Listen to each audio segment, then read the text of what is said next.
The Life of Flavius Josephus, Chapter 1. The family from which I am derived is not an ignoble one, but hath descended all along from the priests. And as nobility among several people is of a different origin, so with us, to be of the sacerdotal dignity is an indication of the splendor of a family. Now I am not only sprung from a sacerdotal family in general, but from the first of the 24 courses. And as among us there is not only a considerable difference between one family of each course and another, I am of the chief family of that first course also. Nay, further, by my mother I am of the royal blood.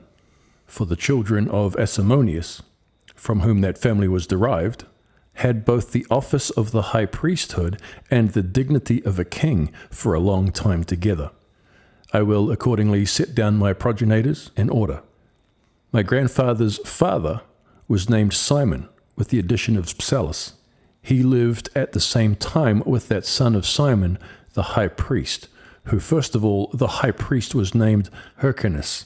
This Simon Psalus had 9 sons, one of whom was Matthias, called Flavius. He married the daughter of Jonathan the high priest, which Jonathan was the first of the sons of Asamoneus, who was high priest, and was the brother of Simon the high priest also. This Matthias had a son called Matthias Curtis, and that in the first year of the government of Hyrcanus.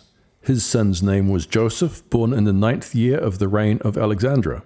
His son Matthias was born in the 10th year of the reign of Archelaus. And was I born to Matthias in the first year of the reign of Caius Caesar. I have 3 sons. Hyrcanus, the eldest, was born in the 4th year of the reign of Vespasian, as was Justus born in the 7th, and Agrippa in the 9th. Thus have I set down the genealogy of my family, as I have found described in the public records, and so bid adieu to those who calumniate me, as of a lower original. The Life of Flavius Josephus, Chapter 2.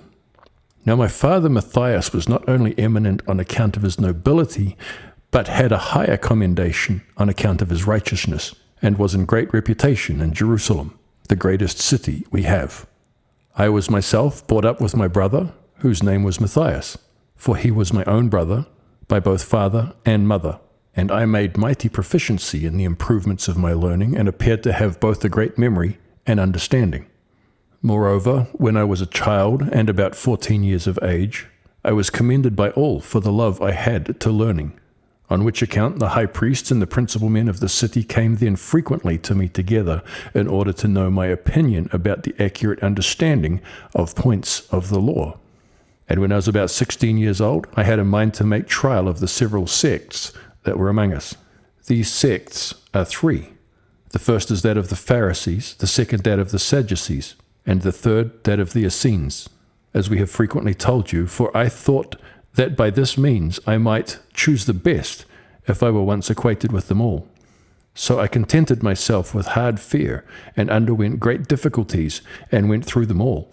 Nor did I content myself with these trials only, but when I was informed that one, whose name was Banus, lived in the desert, and used no other clothing than grew upon trees, and had no other food than what grew of its own accord, and bathed himself in cold water frequently, both by night and by day, in order to preserve his chastity, I imitated him in those things, and continued with him 3 years. So when I had accomplished my desires, I returned back to the city, being now 19 years old, and began to conduct myself according to the rules of the sect of the Pharisees, which is of kin to the sect of the Stoics, as the Greeks call them. The Life of Flavius Josephus, Chapter 3. But when I was in the 26th year of my age, it happened that I took a voyage to Rome, and this on the occasion which I shall now describe. At the time when Felix was procurator of Judea, there were certain priests of my acquaintance, and very excellent persons they were, whom on a small and trifling occasion he had put into bonds, and sent to Rome to plead their cause before Caesar. These I was desirous to procure deliverance for, and that especially because I was informed that they were not unmindful of piety towards God, even under their afflictions, but supported themselves with figs and nuts. Accordingly, I came to Rome, though it were through a great number of hazards by sea, For as our ship was drowned in the Adriatic Sea, we that were in it, being about 600 in number, swam for our lives all the night, when, upon the first appearance of the day, and upon the sight of a ship of Cyrene, I and some others, 80 in all, by God's providence, prevented the rest, and were taken up into the other ship. And when I had thus escaped, and was come to Diceachia, which the Italians call Puteoli, I became acquainted with Alaterius, an actor of plays, and much loved by Nero, but a Jew by birth, and through his interest became known to Poppaea, Caesar's wife, and took care, as soon as possible, to entreat her to procure that the priests might be set at liberty. And when, besides this favour, I had obtained many presents from Poppaea, I returned home again. The Life of Flavius Josephus, Chapter 4. And now I perceived innovations were already begun, and that there were a great many very much elevated in hopes of a revolt from the Romans. I therefore endeavoured to put a stop to these tumultuous persons, and persuaded them to change their minds, and laid before their eyes against whom it was that they were going to fight, and told them that they were inferior to the Romans, not only in martial skill, but also in good fortune, and desired them not rashly, and after the most foolish manner, to bring on the dangers of the most terrible mischiefs upon their country, upon their families, and upon themselves. And this I said with vehement exhortation, because I foresaw that the end of such a war would be most unfortunate to us. But I could not persuade them, for the madness of desperate men was quite too hard for me. The Life of Flavius Josephus, Chapter 5. I was then afraid, lest by inculcating these things so often I should incur their hatred and their suspicions, as if I were of the enemy's party, and should run into the danger of being seized by them and slain, since they were already possessed of Antonia, which was the citadel. So I retired into the inner court of the temple. Yet did I go out of the temple again, after Manahem and the principal of the band of robbers were put to death, when I abode among the high priests and the chief of the Pharisees. But no small fear seized upon us when we saw the people in arms, while we ourselves knew not what we should do, and were not able to restrain the seditious. However, as the danger was directly upon us, we pretended that we were of the same opinion with them, but only advised them to be quiet for the present, and to let the enemy go away, still hoping that Gessius Florus would not be long ere he came, and that with great forces, and so put an end to these seditious proceedings. The Life of Flavius Josephus, Chapter 6. But upon his coming and fighting he was beaten, and a great many of those that were with him fell. And this disgrace which Gessius with Cestius received became the calamity of our whole nation. For those that were fond of the war were so far elevated with this success, that they had hopes of finally conquering the Romans, of which war another occasion was administered, which was this: those that dwelt in the neighbouring cities of Syria seized upon such Jews as dwelt amongst them with their wives and children, and slew them, when they had not the least occasion of complaint against them. For they did neither attempt any innovation or revolt from the Romans, nor had they given any marks of hatred or treacherous designs toward the Syrians. But what was done by the inhabitants of Scythopolis was the most impious and most highly criminal of all. For when the Jews, their enemies, came upon them from without, they forced the Jews that were among them to bear arms against their own countrymen, which it is unlawful for us to do. And when, by their assistance, they had joined battle with those who attacked them, and had beaten them, after that victory they forgot the assurances they had given these their fellow citizens and confederates, and slew them all, being in number many 10,000s, 13,000.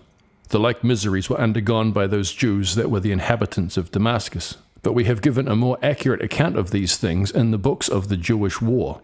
I only mention them now because I would demonstrate to my readers that the Jews' war with the Romans was not voluntary, but that, for the main, they were forced by necessity to enter into it. The Life of Flavius Josephus, Chapter 7. So when Gessius had been beaten, as we have said already, the principal men of Jerusalem, seeing that the robbers and innovators had arms in great plenty, and fearing lest they, whilst they were unprovided with arms, should be in subjection to their enemies, which also came to be the case afterward. And being informed that all Galilee had not yet revolted from the Romans, but that some part of it was still quiet, they sent me and 2 others of the priests, who were men of excellent characters, Joazar and Judas, in order to persuade the ill men there to lay down their arms, and to teach them this lesson, that it were better to have those arms reserved for the most courageous men that the nation had, than to be kept there, for that it had been resolved that those our best men should always have their arms ready against futurity, but still so, that they should wait to see what the Romans would do. The Life of Flavius Josephus, chapter 8. When I had therefore received these instructions, I came into Galilee, and found the people of Sepphoris in no small agony about their country, by reason that the Galileans had resolved to plunder it, on account of the friendship they had with the Romans, and because they had given their right hand, and made a league with Cestius Gallus, the president of Syria. But I delivered them all out of the fear they were in, and persuaded the multitude to deal kindly with them, and permitted them to send to those that were their own hostages with Gessius to Dora, which is a city of Phoenicia, as often as they pleased, though I still found the inhabitants of Tiberias ready to take arms, and that on the occasion following. The Life of Flavius Josephus, chapter 9. There were 3 factions in the city. The first was composed of men of worth and gravity. Of these Julius Capellus was the head. Now he, as well as all his companions, Herod the son of Myrus, and Herod the son of Gamaliel, and Compsus the son of Compsus, for as to Compsus's brother Crispus, who had once been governor of the city under the great king, Agrippa, he was beyond Jordan in his own possessions. All these persons before named gave their advice, that the city should then continue in their allegiance to the Romans and to the king. But Pistis, who was guided by his son Justus, did not acquiesce in that resolution. Otherwise he was himself naturally of a good and virtuous character. But the second faction was composed of the most ignoble persons, and was determined for war. But as for Justus, the son of Pistis, who was the head of the third faction, although he pretended to be doubtful about going to war, yet was he really desirous of innovation, and supposing that he should gain power to himself by the change of affairs. He therefore came into the midst of them, and endeavored to inform the multitude that the city of Tiberias had ever been a city of Galilee, and that in the days of Herod the Tetrarch, who had built it, it had obtained the principal place, and that he had ordered that the city Sepphoris should be subordinate to the city Tiberias, that they had not lost this preeminence even under Agrippa the father, but had retained it until Felix was procurator of Judea. But he told them that now they had been so unfortunate as to be made a present by Nero to Agrippa Jr., and that upon Sepphoris's submission of itself to the Romans, that was become the capital city of Galilee, and that the royal treasury and the archives were now removed from them. When he had spoken these things, and a great many more against King Agrippa, in order to provoke the people to a revolt, he added, that this was the time for them to take arms, and join with the Galileans as their confederates, who they might command, and who would now willingly assist them, out of the hatred they bear for the people of Sepphoris, because they preserved their fidelity to the Romans, and to gather a great number of forces in order to punish them. And as he said this, he exhorted the multitude to go to war, for his abilities lay in making harangues to the people, and in being too hard in his speeches for such as opposed him, though they advised what was more to their advantage, and this by his craftiness and his fallacies. For he was not unskilful in the learning of the Greeks, and in dependence on that skill, it was that he undertook to write a history of these affairs, as aiming, by this way of haranguing, to disguise the truth. But as to this man, and how ill were his character and conduct of life, and how he and his brother were in great measure the authors of our destruction, I shall give the reader an account in the progress of my narration. So when Justus had, by his persuasions, prevailed with the citizens of Tiberias to take arms, nay, and had forced a great many so to do against their wills, he went out, and set the villages that belonged to Gadara and Hippos on fire, which villages were situated on the borders of Tiberias and of the region of Scythopolis. The life of Flavius Josephus, chapter 10. And this was the state Tiberius was now in. But as for Gischala, its affairs were thus. When John, the son of Levi, saw some of the citizens much elevated upon their revolt from the Romans, he labored to restrain them, and entreated them that they would keep their allegiance to them. But he could not gain his purpose, although he did his endeavors to the utmost, for the neighboring people of Gadara, Gabara, and Sogana, with the Tyrians, got together a great army, and fell upon Gischala, and took Gischala by force, and set it on fire. And when they had entirely demolished it, they returned home. Upon which John was so enraged that he armed all his men, and joined battle with the people forementioned, and rebuilt Gischala after a manner better than before, and fortified it with walls for its future security. The life of Flavius Josephus, chapter 11. But Gamala persevered in its allegiance to the Romans for the reason following. Philip, the son of Josephus, who was their governor under King Agrippa, had been unexpectedly preserved when the royal palace at Jerusalem had been besieged, but, as he fled away, had fallen into another danger, and that was of being killed by Menahem and the robbers that were with him. But certain Babylonians who were of his kindred and were then in Jerusalem hindered the robbers from executing their design. So Philip stayed there 4 days and fled away on the 5th, having disguised himself with fictitious hair that he might not be discovered. And when he was come to one of the villages to him belonging, but one that was situated at the borders of the citadel of Gamala, he sent to some of those that were under him, and commanded them to come to him. But God himself hindered that his intention, and this for his own advantage also, for had it not so happened, he had certainly perished. For a fever having seized upon him immediately, he wrote to Agrippa and Bernice, and gave them to one of his freedmen to carry them to Varus, who at this time was procurator of the kingdom, which the king and his sister had entrusted him withal, while they were gone to Berytus with an intention of meeting Gessius. When Varus had received these letters of Philip, and had learnt that he was preserved, he was very uneasy at it, as supposing that he should appear useless to the king and his sister, now Philip was come.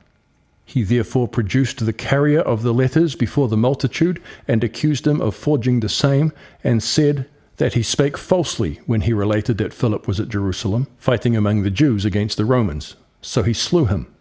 And when this freedman of Philip did not return again, Philip was doubtful what should be the occasion of his stay, and sent a second messenger with letters, that he might, upon his return, inform him what had befallen the other that had been sent before, and why he tarried so long. Varus accused this messenger also, when he came, of telling a falsehood, and slew him. For he was puffed up by the Syrians that were at Caesarea, and had great expectations. For they said that Agrippa would be slain by the Romans for the crimes which the Jews had committed, and that he should himself take the government, as derived from their kings. For Varus was, by the confession of all, of the royal family, as being a descendant of Sohemus, who had enjoyed a tetrarchy about Libanus. For which reason it was that he was puffed up, and kept the letters to himself. He contrived also that the king should not meet with those writings, by guarding all the passes, lest anyone should escape, and inform the king what had been done. He moreover slew many of the Jews, in order to gratify the Syrians of Caesarea. He had a mind also to join with the Trachonites in Batanea, and to take up arms and make an assault upon the Babylonian Jews that were at Ecbatana, for that was the name they went by. He therefore called to him 12 of the Jews of Caesarea of the best character, and ordered them to go to Ecbatana, and inform their countrymen who dwelt there, that Varus hath heard that you intend to march against the king. But, not believing that report, he hath sent us to persuade you to lay down your arms, and that this compliance will be a sign that he did well not to give credit to those that raised the report concerning you. He also enjoined them to send 70 of their principal men to make a defense for them as to the accusation laid against them. So when the 12 messengers came to their countrymen at Ecbatana, and found that they had no designs of innovation at all, they persuaded them to send the 70 men also, who, not at all suspecting what would come, sent them accordingly. So these 70 went down to Caesarea, together with the 12 ambassadors, where Varus met them with the king's forces, and slew them altogether with the 12 ambassadors, and made an expedition against the Jews at Ecbatana. But one there was of the 70 who escaped, and made haste to inform the Jews of their coming, upon which they took their arms with their wives and children, and retired to the citadel at Gamala, leaving their own villages full of all sorts of good things, and having many 10,000 of cattle therein. When Philip was informed of these things, he also came to the citadel of Gamala, and when he was come, the multitude cried aloud, and desired him to resume the government, and to make an expedition against Varus and the Syrians of Caesarea, for it was reported that they had slain the king. But Philip restrained their zeal, and put them in mind of the benefits the king had bestowed upon them, and told them how powerful the Romans were, and said it was not for their advantage to make war with them. And at length he prevailed with them. But now, when the king was acquainted with Varus's design, which was to cut off the Jews of Caesarea, being many 10,000s, with their wives and children, and all in one day, he called to him Aquiculus Modius, and sent him to be Varus's successor, as we have elsewhere related. But still Philip kept possession of the citadel of Gamala, and of the country adjoining to it, which thereby continued in their allegiance to the Romans. The Life of Flavius Josephus, chapter 12. Now, as soon as I was come into Galilee, and had learnt the state of things by the information of such as told me of them, I wrote to the Sanhedrin at Jerusalem about them, and required their direction what I should do. Their direction was, that I should continue there, and that, if my fellow legates were willing, I should join with them in the care of Galilee. But those, my fellow legates, having gotten great riches from those tithes which as priests were their Jews, and were given to them, determined to return to their own country. Yet when I desired them to stay so long, that we might first settle the public affairs, they complied with me. So I removed, together with them, from the city of Sepphoris, and came to a certain village called Bethmaus, 4 furlongs distant from Tiberias, and thence I sent messages to the senate of Tiberias, and desired that the principal men of the city would come to me. And when they were come, Justus himself being also with them, I told them that I was sent to them by the people of Jerusalem as a legate, together with these other priests, in order to persuade them to demolish that house which Herod the Tetrarch had built there, and which had the figures of living creatures in it, although our laws have forbidden us to make any such figures, and I desired that they would give us leave to do so immediately. But for a good while Capellus and the principal men belonging to the city would not give us leave, but were at length entirely overcome by us, and were induced to be of our opinion. So Jesus the son of Saphias, one of those whom we have already mentioned as the leader of a seditious tumult of mariners and poor people, prevented us, and took with him certain Galileans, and set the entire palace on fire, and thought he should get a great deal of money thereby, because he saw some of the roofs gilt with gold. They also plundered a great deal of furniture, which was done without our approbation, for after we had discoursed with Capellus and the principal men of the city, we departed from Bethmaus, and went into Upper Galilee. But Jesaius and his party slew all the Greeks that were inhabitants of Tiberias, and as many others as were their enemies before the war began. The Life of Flavius Josephus, chapter 13. When I understood the state of things, I was greatly provoked, and went down to Tiberias, and took all the care I could of the royal furniture, to recover all that could be recovered from such as had plundered it. They consisted of candlesticks made of Corinthian brass, and of royal tables, and of a great quantity of uncoined silver. And I resolved to preserve whatsoever came to my hand for the king. So I sent for 10 of the principal men of the senate, and for Capellus the son of Antyllus, and committed the furniture to them, with this charge, that they should part with it to nobody else but to myself.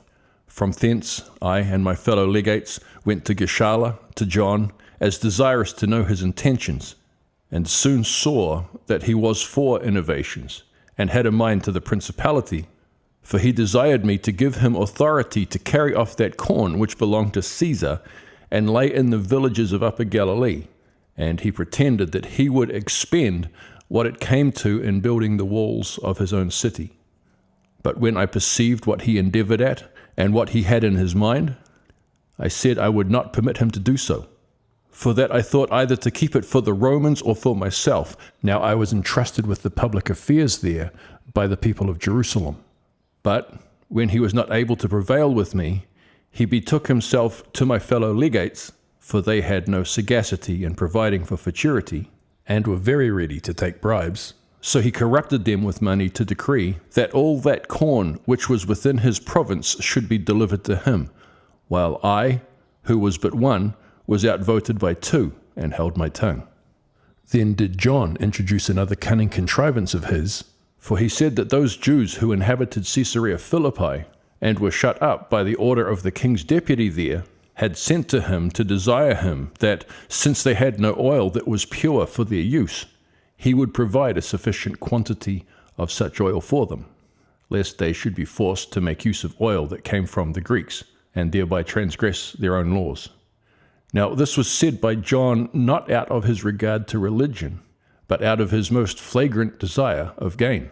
For he knew that 2 sectaries were sold with them of Caesarea for 1 drachma, but that at Gischala 80 sectaries were sold for 4 sectaries. So he gave order that all the oil which was there should be carried away, as having my permission for so doing, which yet I did not grant him voluntarily, but only out of fear of the multitude, since, if I had forbidden him, I should have been stoned by them. When I had therefore permitted this to be done by John, he gained vast sums of money by this his knavery. The Life of Flavius Josephus, chapter 14. But when I had dismissed my fellow legates and sent them back to Jerusalem, I took care to have arms provided and the cities fortified.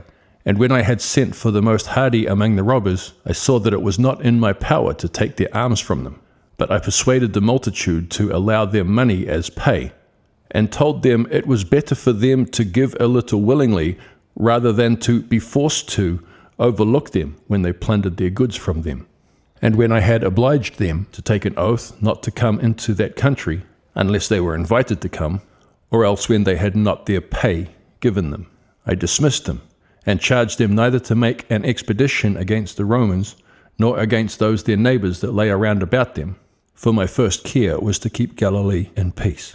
So I was willing to have the principal of the Galileans, in all 70, as hostages for their fidelity, but still under the notion of friendship. Accordingly, I made them my friends and companions as I journeyed, and set them to judge causes, and with their approbation it was that I gave my sentences, while I endeavored not to mistake what justice required, and to keep my hands clear of all bribery in those determinations. The Life of Flavius Josephus, chapter 15.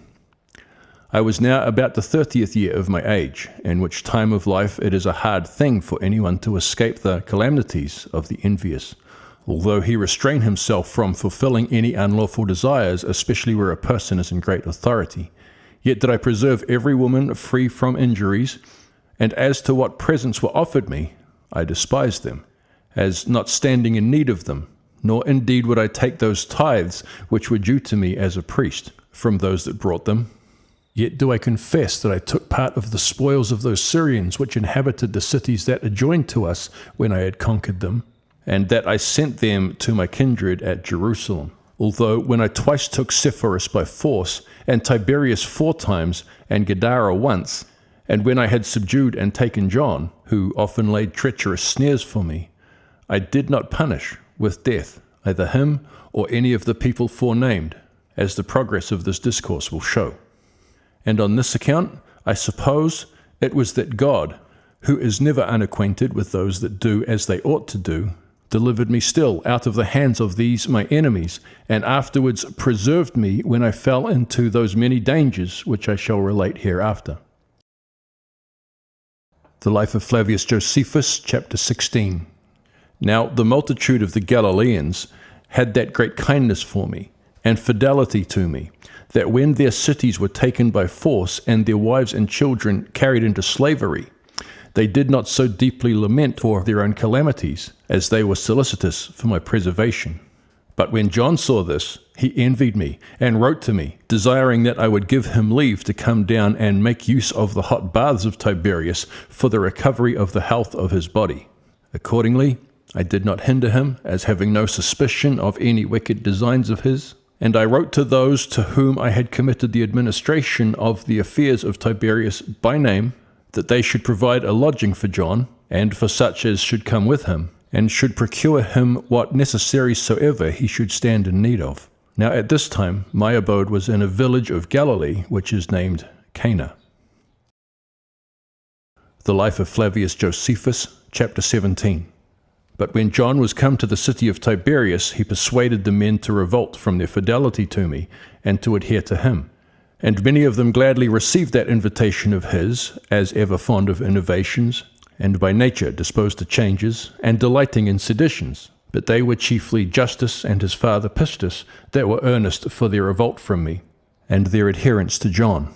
But I came upon them, and prevented them, for a messenger had come to me from Silas, whom I had made governor of Tiberias, as I have said already, and had told me of the inclinations of the people of Tiberias, and advised me to make haste thither, for that, if I made any delay, the city would come under another's jurisdiction.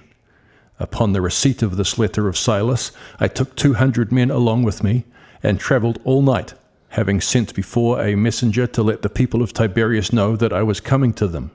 When I came near to the city, which was early in the morning, the multitude came out to meet me, and John came with them, and saluted me, but in a most disturbed manner, as being afraid that my coming was to call him to account for what I was now sensible he was doing. So he, in great haste, went to his lodging. But when I was in the open place of the city, having dismissed the guards I had about me, excepting one, and 10 armed men that were with him, I attempted to make a speech to the multitude of the people of Tiberias, and standing on a certain elevated place, I entreated them not to be so hasty in their revolt, for that such a change in their behavior would be to their reproach, and that they would then justly be suspected by those that should be their governors hereafter, as if they were not likely to be faithful to them neither. The life of Flavius Josephus, chapter 18. But before I had spoken all I designed, I heard one of my own domestics bidding me come down, for that it was not a proper time to take care of retaining the goodwill of the people of Tiberias, but to provide for my own safety, and escape my enemies there. For John had chosen the most trusty of those armed men that were about him, out of those thousands that he had with him, and had given them orders when he sent them to kill me, having learnt that I was alone, excepting some of my domestics. So those that were sent came as they were ordered, and they had executed what they came about. Had I not leaped down from the elevation I stood on, and with one of my guards, whose name was James, been carried out of the crowd upon the back of one Herod of Tiberias, and guided by him down to the lake, where I seized a ship, and got into it and escaped my enemies unexpectedly, and came to Tyrrhachiae. The life of Flavius Josephus, chapter 19. Now, as soon as the inhabitants of that city understood the perfidiousness of the people of Tiberias, they were greatly provoked at them. So they snatched up their arms and desired me to be their leader against them, for they said they would avenge their commander's cause upon them. They also carried the report of what had been done to me to all the Galileans, and eagerly endeavored to irritate them against the people of Tiberias, and desired that vast numbers of them would get together and come to them, that they might act in concert with their commander what should be determined as fit to be done. Accordingly, the Galileans came to me in great numbers from all parts with their weapons, and besought me to assault Tiberias, to take it by force and to demolish it till it lay even with the ground, and then to make slaves of its inhabitants with their wives and children. Those that were Josephus's friends also, and had escaped out of Tiberias, gave him the same advice. But I did not comply with them, thinking it a terrible thing to begin a civil war among them. For I thought that this contention ought not to proceed further than words. Nay, I told them that it was not for their own advantage to do what they would have me to do, while the Romans expected no other than that we should destroy one another by our mutual seditions. And by saying this, I put a stop to the anger of the Galileans. The Life of Flavius Josephus, chapter 20. But now John was afraid for himself, since his treachery had proved unsuccessful. So he took the armed men that were about him, and removed from Tiberias to Gichala, and wrote to me to apologize for himself concerning what had been done, as if it had been done without his approbation, and desired me to have no suspicion of him to his disadvantage.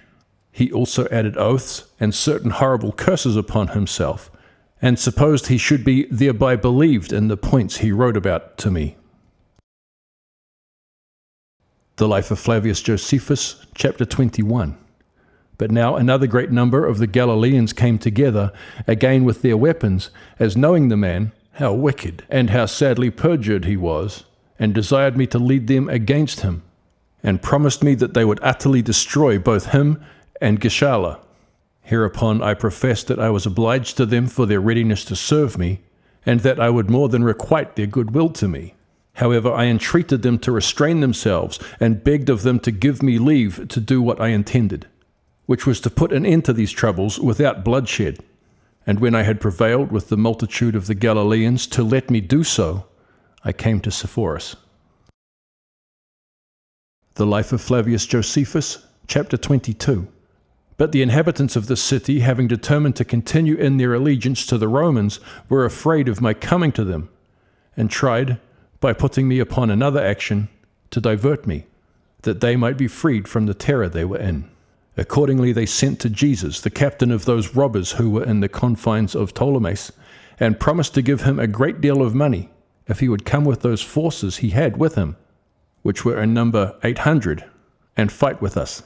Accordingly he complied with what they desired, upon the promises they had made him, and was desirous to fall upon us when we were unprepared for him, and knew nothing of his coming beforehand. So he sent to me, and desired that I would give him leave to come and salute me. When I had given him that leave, which I did without the least knowledge of his treacherous intentions beforehand, he took his band of robbers, and made haste to come to me. Yet did not this his knavery succeed well at last, for as he was already nearly approaching, one of those with him deserted him, and came to me, and told me what he had undertaken to do. When I was informed of this, I went into the marketplace, and pretended to know nothing of his treacherous purpose. I took with me many Galileans that were armed, as also some of those of Tiberias. And when I had given orders that all the roads should be carefully guarded, I charged the keepers of the gates to give admittance to none but Jesus, when he came, with the principal of his men, and to exclude the rest. And in case they aimed to force themselves in, to use stripes in order to repel them. Accordingly, those that had received such a charge did as they were bidden, and Jesus came in with a few others. And when I had ordered him to throw down his arms immediately, and told him that if he refused to do so, he was a dead man, he, seeing armed men standing all around about him, was terrified and complied. And as for those of his followers that were excluded, when they were informed that he was seized, they ran away. I then called Jesus to me by himself, and told him that I was not a stranger to that treacherous design he had against me, nor was I ignorant by whom he was sent for, that, however, I would forgive him what he had done already, if he would repent of it, and be faithful to me hereafter. And thus, upon his promise to do all that I desired, I let him go, and gave him leave to get those whom he had formerly had with him together again. But I threatened the inhabitants of Sepphoris that, if they would not leave off their ungrateful treatment of me, I would punish them sufficiently. The Life of Flavius Josephus, chapter 23. At this time it was that two great men, who were under the jurisdiction of the king, Agrippa, came to me out of the region of Trachonitis, bringing their horses and their arms, and carrying with them their money also. And when the Jews would force them to be circumcised if they would stay among us, I would not permit them to have any force put upon them, but said to them, every one ought to worship God according to his own inclinations, and not to be constrained by force, and that these men, who had fled to us for protection, ought not to be so treated as to repent of their coming hither. And when I had pacified the multitude, I provided for the men that were come to us whatsoever it was they wanted, according to their usual way of living, and that in great plenty also. The Life of Flavius Josephus, chapter 24. Now King Agrippa sent an army to make themselves masters of the citadel of Gamala, and over it Aquiculus Modius. But the forces that were sent were not enow to encompass the citadel quite round, but lay before it in the open places and besieged it. But when Ebutius the decurion, who was entrusted with the government of the great plain, heard that I was at Simonius, a village situated in the confines of Galilee, and was distant from him 60 furlongs, he took 100 horsemen that were with him by night, and a certain number of footmen, about 200, and brought the inhabitants of the city Gibeah along with him as auxiliaries, and marched in the night, and came to the village where I abode. Upon this I pitched my camp over against him, which had a great number of forces in it. But Ebutius tried to draw us down into the plain, as greatly depending on his horsemen, but we would not come down. For when I was satisfied of the advantage that his horse would have if we came down into the plain, while we were all footmen, I resolved to join the battle with the enemy where I was. Now Ebutius and his party made a courageous opposition for some time, but when he saw that his horse were useless to him in that place, he retired back to the city Gibeah, having lost 3 of his men in the fight. So I followed him directly with 2,000 armed men, and when I was at the city Bessara, that lay in the confines of Ptolemais, but 20 furlongs from Gibeah, where Ebutius abode, I placed my armed men on the outside of the village, and gave orders that they should guard the passes with great care, that the enemy might not disturb us until we should have carried off the corn, a great quantity of which lay there. It belonged to Bernice, the queen, and had been gathered together out of the neighboring villages into Bessara. So I loaded my camels and asses, a great number of which I had brought along with me, and sent the corn into Galilee.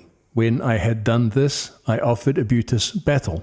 But when he would not accept of the offer, for he was terrified at our readiness and courage, I altered my route, and marched toward Neapolitanus, because I had heard that the country about Tiberias was laid waste by him. This Neapolitanus was captain of a troop of horse, and had the custody of Scythopolis entrusted to his care by the enemy. And when I had hindered him from doing any further mischief to Tiberias, I set myself to make provision for the affairs of Galilee. The Life of Flavius Josephus, chapter 25.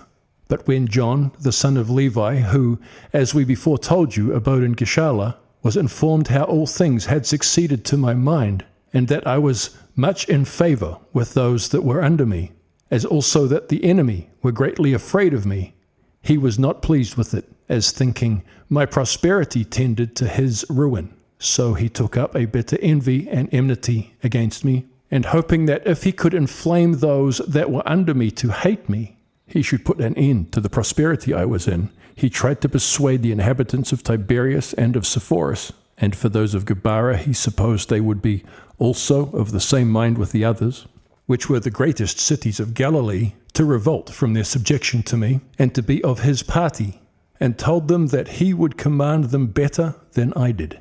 As for the people of Sepphoris, who belonged to neither of us, because they had chosen to be in subjection to the Romans, they did not comply with his proposal.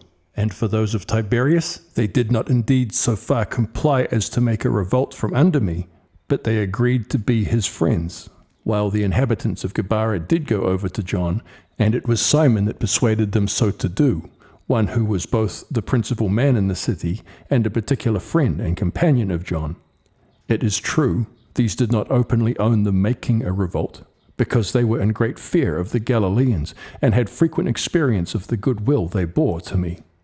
Yet did they privately watch for a proper opportunity to lay snares for me, and indeed I thereby came into the greatest danger on the occasion following. The Life of Flavius Josephus, chapter 26. There were some bold young men of the village of Dabarita, who observed that the wife of Ptolemy, the king's procurator, was to make a progress over the great plain with the mighty attendants, and with some horsemen that followed as a guard to them, and this out of a country that was subject to the king and queen, into the jurisdiction of the Romans, and fell upon them on a sudden, and obliged the wife of Ptolemy to fly away, and plundered all the carriages. They also came to me to Tarichae, with 4 mules, loading of garments, of other furniture, and the weight of silver they brought was not small, and there were 500 pieces of gold also. Now I had a mind to preserve these spoils for Ptolemy, who was my countryman, and it is prohibited by our laws even to spoil our enemies. So I said to those that brought these spoils, that they ought to be kept in order to rebuild the walls of Jerusalem with them when they came to be sold. But the young men took it very ill, that they did not receive a part of those spoils for themselves, as they expected to have done. So they went among the villages in the neighborhood of Tiberias, and told the people that I was going to betray their country to the Romans, and that I used deceitful language to them, when I said that what had been thus gotten by rapine should be kept for the rebuilding of the walls of the city of Jerusalem. Although I had resolved to restore these spoils again to their former owner, and indeed they were herein not mistaken as to my intentions. For when I had gotten clear of them, I sent for 2 of the principal men, Dacion and Janius, the son of Levi, persons that were among the chief friends of the king, and commanded them to take the furniture that had been plundered, and to send it to him. And I threatened that I would order them to be put to death by way of punishment if they discovered this my command to any other person. The Life of Flavius Josephus, chapter 27. Now when all Galilee was filled with this rumor that their country was about to be betrayed by me to the Romans, and when all men were exasperated against me and ready to bring me to punishment, the inhabitants of Terachae did also themselves suppose that what the young men said was true, and persuaded my guards and armed men to leave me when I was asleep, and to come presently to the hippodrome, in order there to take counsel against me their commander. And when they had prevailed with them, and they were gotten together, they found there a great company assembled already, who all joined in one clamour, to bring the man who was so wicked to them as to betray them to his due punishment.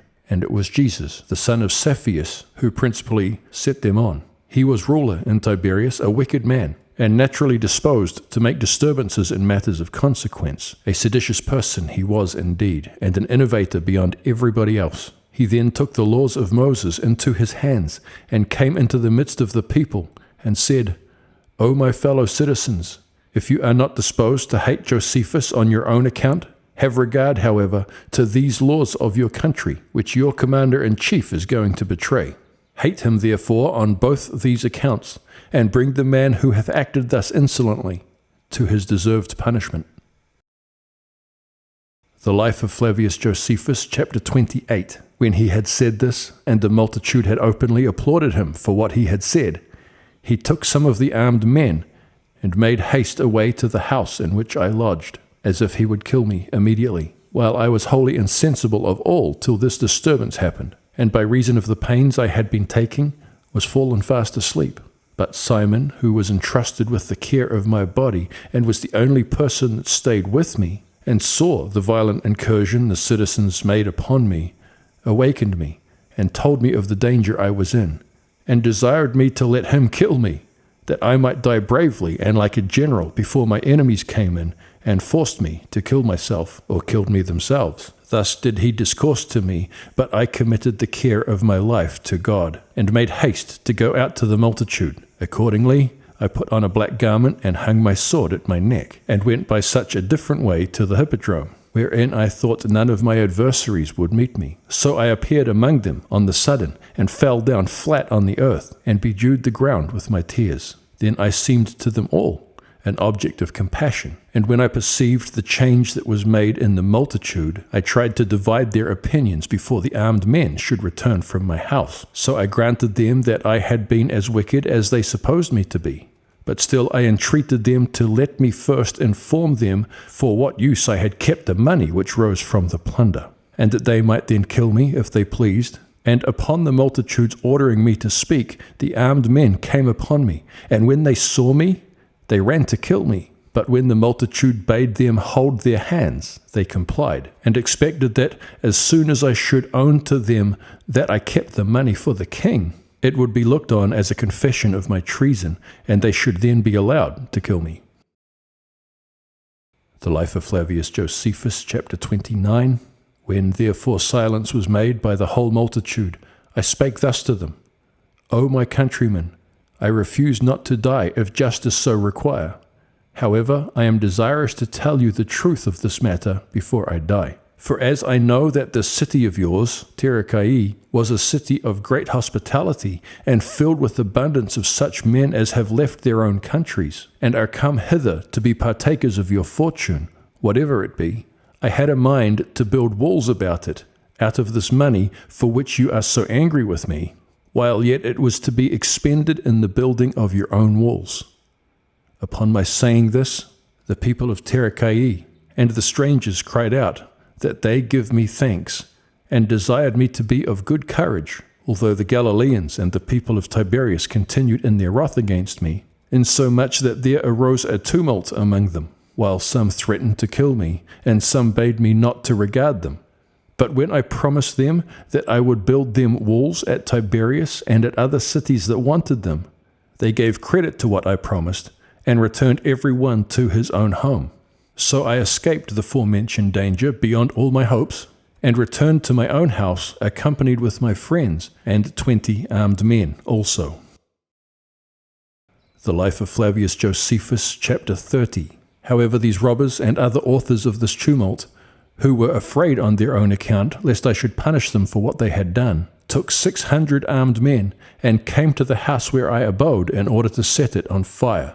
When this their insult was told me, I thought it indecent for me to run away, and I resolved to expose myself to danger, and to act with some boldness. So I gave order to shut the doors, and went up in an upper room, and desired that they would send in some of the men to receive the money from the spoils.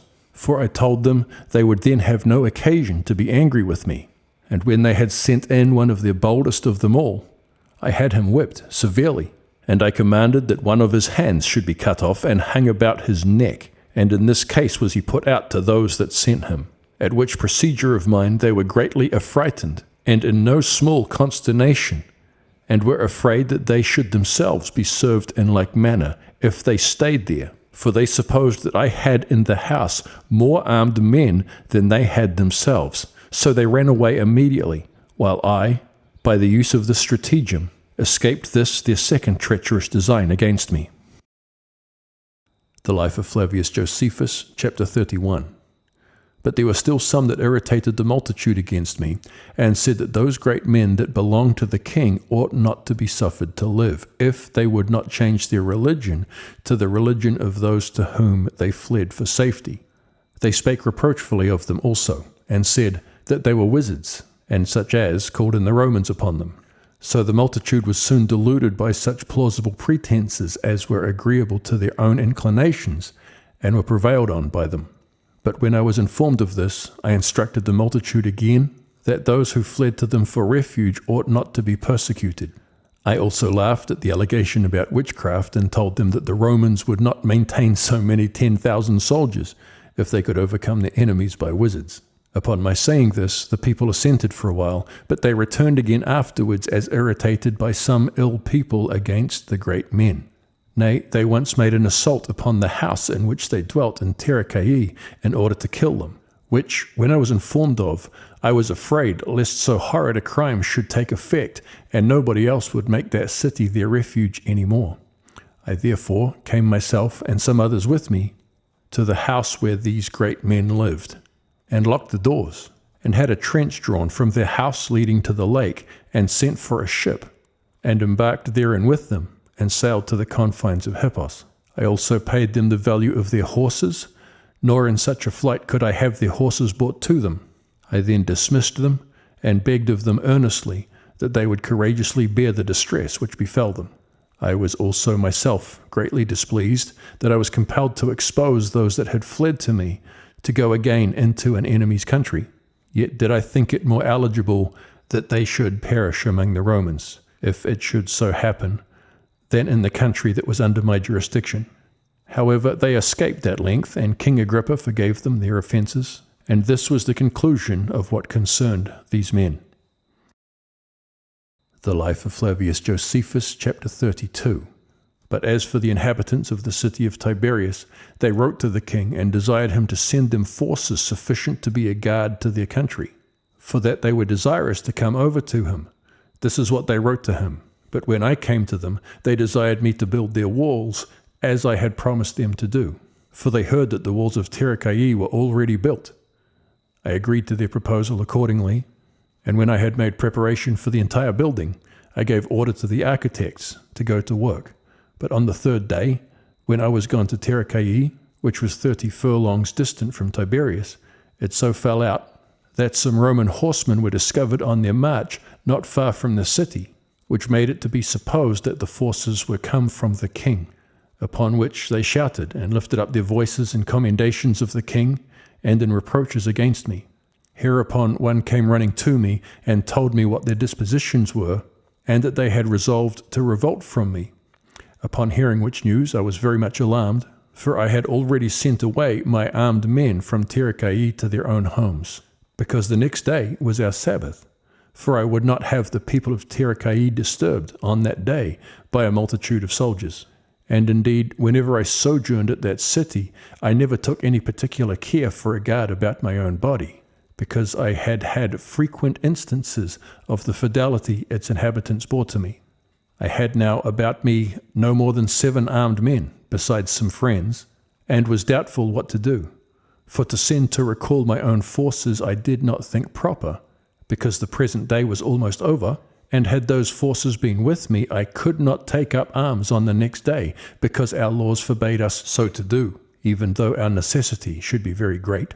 And if I should permit the people of Terakai and the strangers with them to guard the city, I saw that they would not be sufficient for that purpose, and I perceived that I should be obliged to delay my assistance a great while.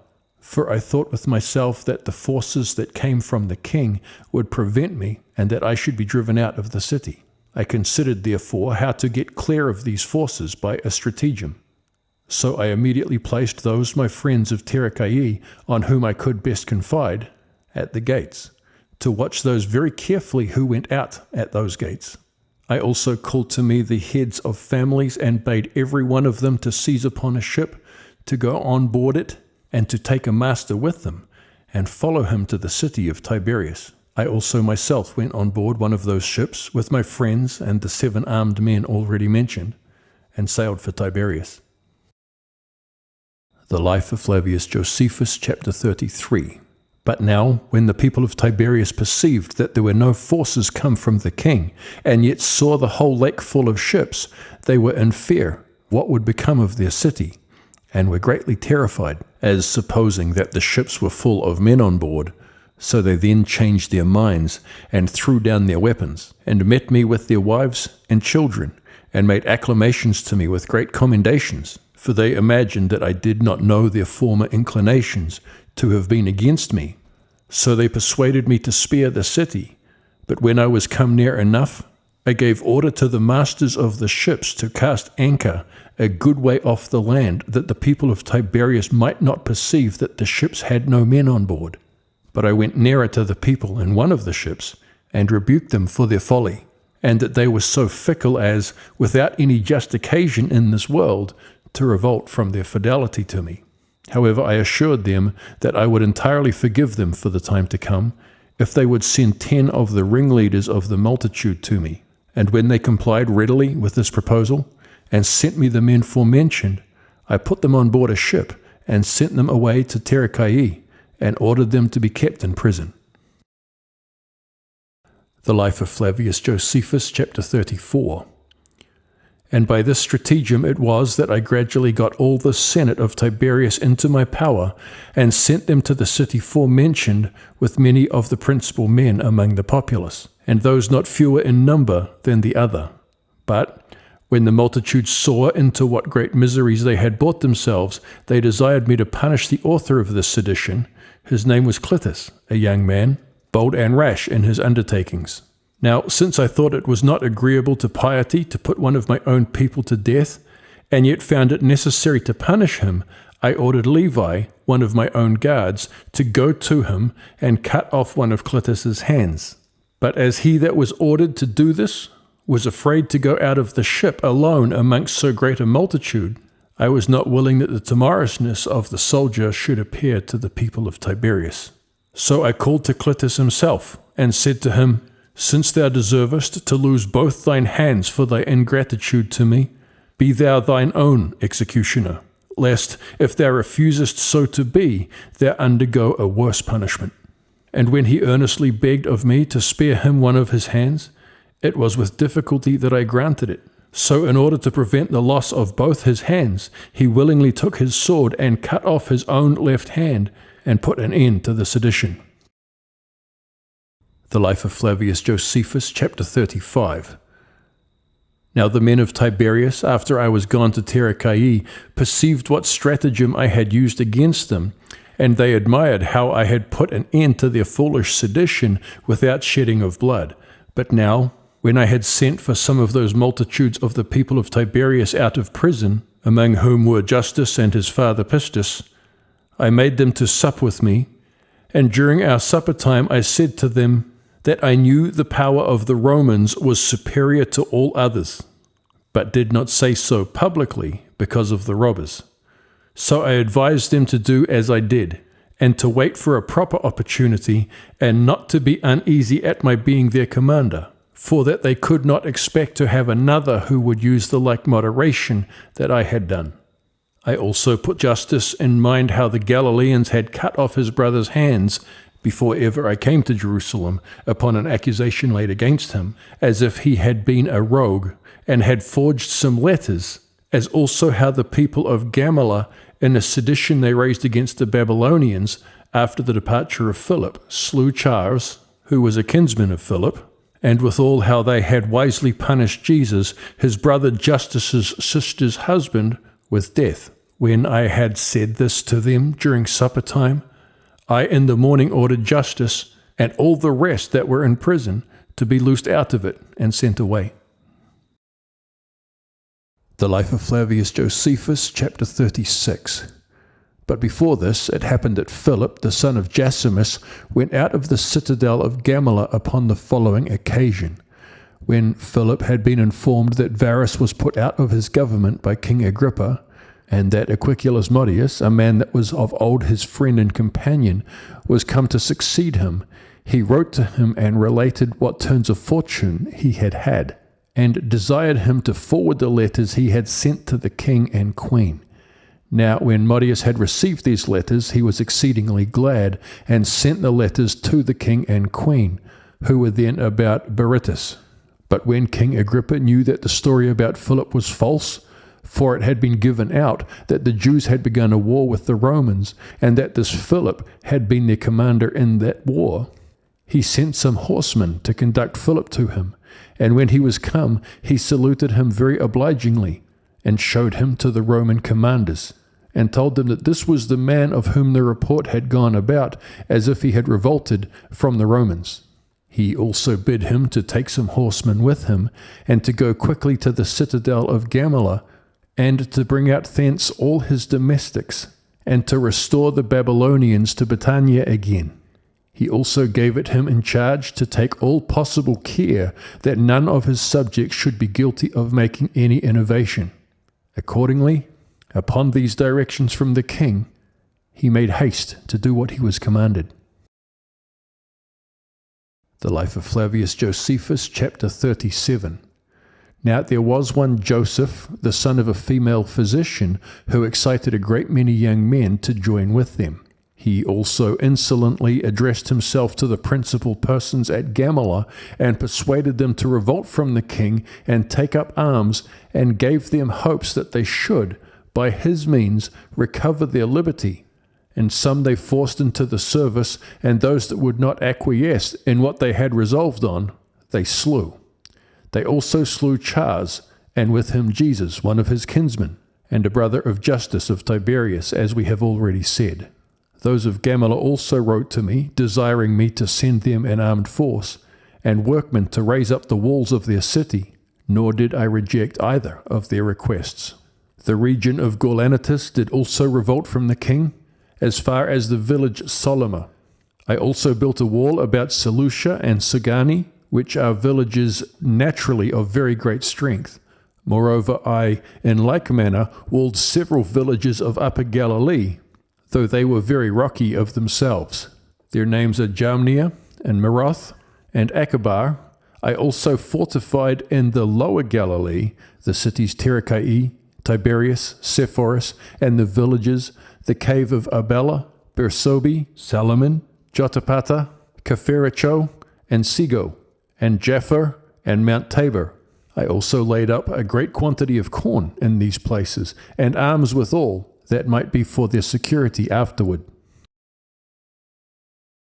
The Life of Flavius Josephus, chapter 38. But the hatred that John, the son of Levi, bore to me grew now more violent, while he could not bear my prosperity with patience. So he proposed to himself, by all means possible, to make away with me, and built the walls of Gischala, which was the place of his nativity. He then sent his brother Simon and Jonathan, the son of Sisena, and about 100 armed men to Jerusalem, to Simon, the son of Gamaliel, in order to persuade him to induce the commonalty of Jerusalem to take from me the government over the Galileans, and to give their suffrages for conferring that authority upon him. This Simon was of the city of Jerusalem, and of a very noble family, of the sect of the Pharisees, which are supposed to excel in others in the accurate knowledge of the laws of their country. He was a man of great wisdom and reason, and capable of restoring public affairs by his prudence when they were in an ill posture. He was also an old friend and companion of John, but at that time he had a difference with me. When therefore he had received such an exhortation, he persuaded the high priests, Ananias and Jesus the son of Gamaliel, and some others of the same seditious faction, to cut me down, now I was growing so great, and not to overlook me while I was aggrandizing myself to the height of glory. And he said that it would be for the advantage of the Galileans if I were deprived of my government there. Ananias also and his friends desired them to make no delay about the matter, lest I should get the knowledge of what was doing too soon, and should come and make assault upon the city with a great army. This was the counsel of Simon, but Ananias the high priest demonstrated to them that this was not an easy thing to be done, because many of the high priests and of the rulers of the people bore witness that I had acted like an excellent general, and that it was the work of ill men to accuse one against whom they had nothing to say. The Life of Flavius Josephus, chapter 39. When Simon heard Ananias say this, he desired that the messengers would conceal the thing and not let it come among many, for that he would take care to have Josephus removed out of Galilee very quickly. So he called for John's brother, Simon, and charged him that they should send presents to Ananias and his friends, for, as he said, they might probably by that means persuade them to change their minds. And indeed Simon did at length thus encompass what he aimed at, for Ananias and those with him, being corrupted by bribes, agreed to expel me out of Galilee without making the rest of the citizens acquainted with what they were doing. Accordingly, they resolved to send men of distinction as to their families, and of distinction as to their learning also. 2 of these were of the populace, Jonathan and Ananias, by sect Pharisees, while the third, Josiah, was of the stock of the priests, and a Pharisee also, and Simon, the last of them, was of the youngest of the high priests. These had it given them in charge that, when they were come to the multitude of the Galileans, they should ask them what was the reason of their love to me. And if they said that it was because I was born at Jerusalem, that they should reply that they 4 were all born at the same place. And if they should say, it was because I was well versed in their law, they should reply that neither were they unacquainted with the practices of their country, but if, besides these, they should say they loved me because I was a priest, they should reply that 2 of these were priests also. The Life of Flavius Josephus, chapter 40. Now when they had given Jonathan and his companions these instructions, they gave them 40,000 drachmae out of the public money. But when they heard that there was a certain Galilean that then sojourned at Jerusalem, whose name was Jesus, who had about him a band of 600 armed men, they sent for him and gave him 3 months' pay, and gave him orders to follow Jonathan and his companions and be obedient to them. They also gave money to 300 men that were citizens of Jerusalem to maintain them all, and ordered them also to follow the ambassadors. And when they had complied and were gotten ready for the march, Jonathan and his companions went out with them, having along with them John's brother and 100 armed men. The charge that was given them by those that sent them was this, that if I would voluntarily lay down my arms, they should send me alive to the city of Jerusalem, but that, in case I opposed them, they should kill me, and fear nothing, for that it was their command for them to do so. They also wrote to John to make all ready for fighting me, and gave orders to the inhabitants of Sepphoris and Gabara and Tiberias to send auxiliaries to John. The Life of Flavius Josephus, Chapter 41. Now, as my father wrote me an account of this, for Jesus, the son of Gamaliel, who was present in that council, a friend and companion of mine, told him of it, I was very much troubled, as discovering thereby that my fellow citizens proved so ungrateful to me as out of envy to give order that I should be slain. My father earnestly pressed me also in his letter to come to him, for that he longed to see his son before he died. I informed my friends of these things, and that in 3 days' time I should leave the country and to home. Upon hearing this, they were all very sorry, and desired me with tears in their eyes not to leave them to be destroyed, for so they thought they should be if I were deprived of the command over them. But as I did not grant their request, but was taking care of my own safety, the Galileans, out of their dread of the consequence of my departure, that they should then be at the mercy of the robbers, sent messengers over all Galilee to inform them of my resolution to leave them. Whereupon, as soon as they heard it, they got together in great numbers from all parts with their wives and children. And this they did, as it appeared to me, not more out of their affection to me than out of their fear on their own account. For while I stayed with them, they supposed that they should suffer no harm. So they all came into the great plain wherein I lived, the name of which was Asychus. The Life of Flavius Josephus, Chapter 42. But wonderful it was what a dream I saw that very night, for when I had betaken myself to my bed, as grieved and disturbed at the news that had been written to me, it seemed to me that a certain person stood by me and said, O Josephus, leave off to afflict thy soul, and put away all fear, for what now grieves thee will render thee very considerable, and in all respects most happy. For thou shalt get over not only these difficulties, but many others, with great success. However, be not cast down, but remember that thou art to fight with the Romans. When I had seen this dream, I got up with an intention of going down to the plain.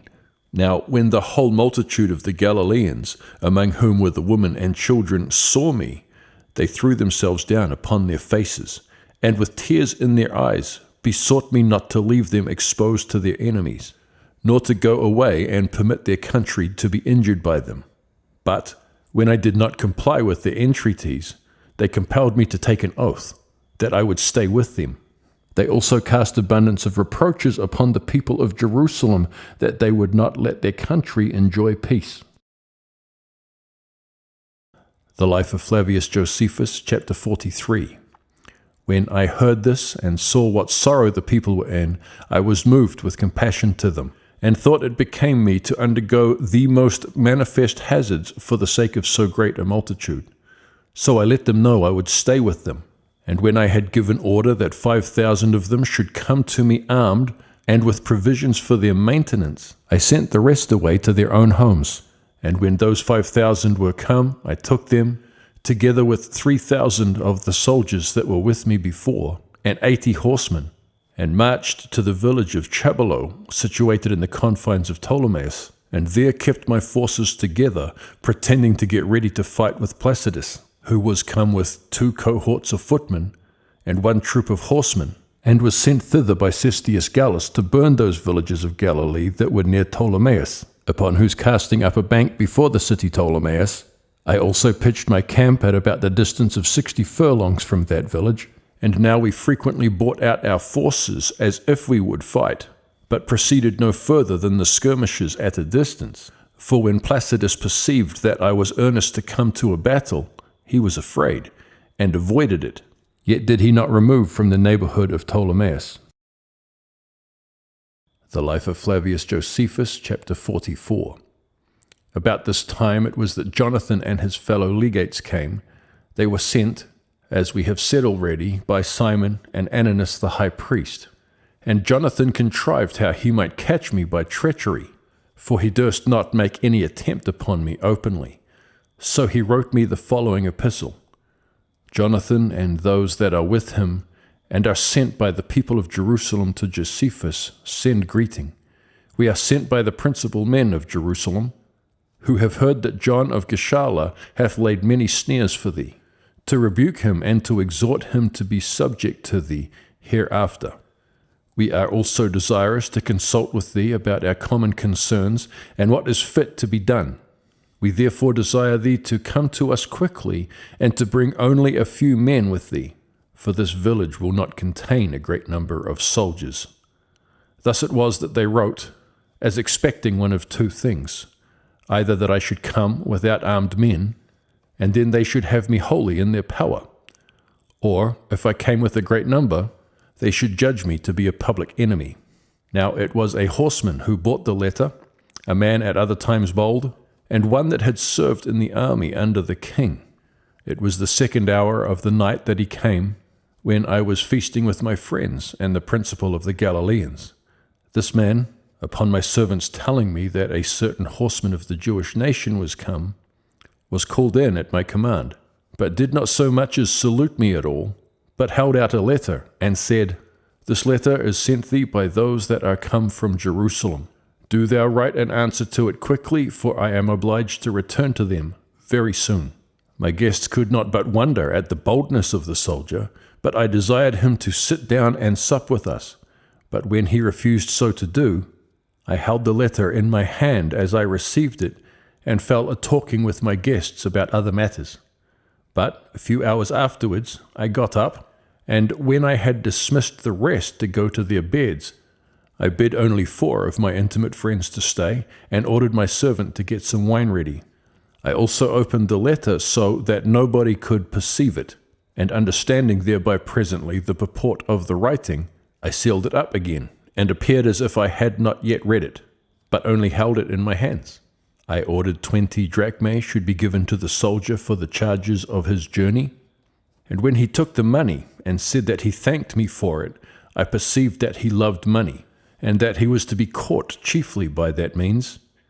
And I said to him, If thou wilt but drink with us, thou shalt have drachmae for every glass thou drinkest. So he gladly embraced this proposal, and drank a great deal of wine, in order to get the more money, and was so drunk that at last he could not keep the secrets he was entrusted with, but discovered them without my putting questions to him, viz., that a treacherous design was contrived against me, and that I was doomed to die by those that sent him. When I heard this, I wrote back this answer. Josephus to Jonathan, and those that are with him sendeth greeting. Upon the information that you are come in health into Galilee, I rejoice, and this especially because I can now resign the care of public affairs here into your hands, and return into my native country, which is what I have desired to do a great while. And I confess I ought not only to come to you as far as Zoloth, but further, and this without your commands. But I desire you to excuse me, because I cannot do it now, since I watch the motions of Placidus, who hath a mind to go up into Galilee. And this I do here at Chibolo. Do you therefore, on the receipt of this epistle, come hither to me. Fare you well. The Life of Flavius Josephus, chapter 45. When I had written thus, and given the letter to be carried by the soldier, I sent along with him 30 of the Galileans of the best characters, and gave them instructions to salute those ambassadors, but to say nothing else to them. I also gave orders to as many of those armed men, whom I esteemed most faithful to me, to go along with the others, every one with him whom he was to guard, lest some conversation might pass between those whom I sent and those whom were with Jonathan. So those men went to Jonathan, but when Jonathan and his partners had failed in this their first attempt, they sent me another letter, the contents whereof were as follows. Jonathan and those with him to Josephus send greeting. We require thee to come to us to the village of Gabaroth on the third day without any armed men, that we may hear what thou hast to lay to the charge of John of Gischala. When they had written this letter, they saluted the Galileans whom I sent, and came to Jaffa, which was the largest village of all Galilee, and encompassed with very strong walls, and had a great number of inhabitants in it. There the multitude of men, with their wives and children, met them, and exclaimed loudly against them, and desired them to be gone, and not to envy them the advantage of an excellent commander. With these clamours, Jonathan and his partners were greatly provoked, although they durst not show their anger openly. So they made them no answer, but went to other villages. But still the same clamours met them from all the people, who said, nobody should persuade them to have any other commander besides Josephus. So Jonathan and his partners went away from them without success, and came to Sepphoris, the greatest city of all Galilee. Now the men of that city, who inclined to the Romans in their sentiments, met them indeed, but neither praised nor reproached me. And when they were gone down from Sepphoris to Asychus, the people of that place made a clamour against them, as those of Jaffa had done, whereupon they were able to contain themselves no longer, but ordered the armed men that were with them to beat those that made the clamour with their clubs. And when they came to Gabara, John met them with 3,000 armed men. But as I understood by their letter that they had resolved to fight against me, I arose from Chabalo with 3,000 armed men also, but left in my camp one of my fastest friends, and came to Jotapata, as desirous to be near them, the distance being no more than 40 furlongs. Whence I wrote thus to them, if you are very desirous that I should come to you, you know that there are 240 cities and villages in Galilee. I will come to any of them which you please, excepting Gebara and Gischala, the one of which is John's native city, and the other in confederacy and friendship with him. The Life of Flavius Josephus, chapter 46.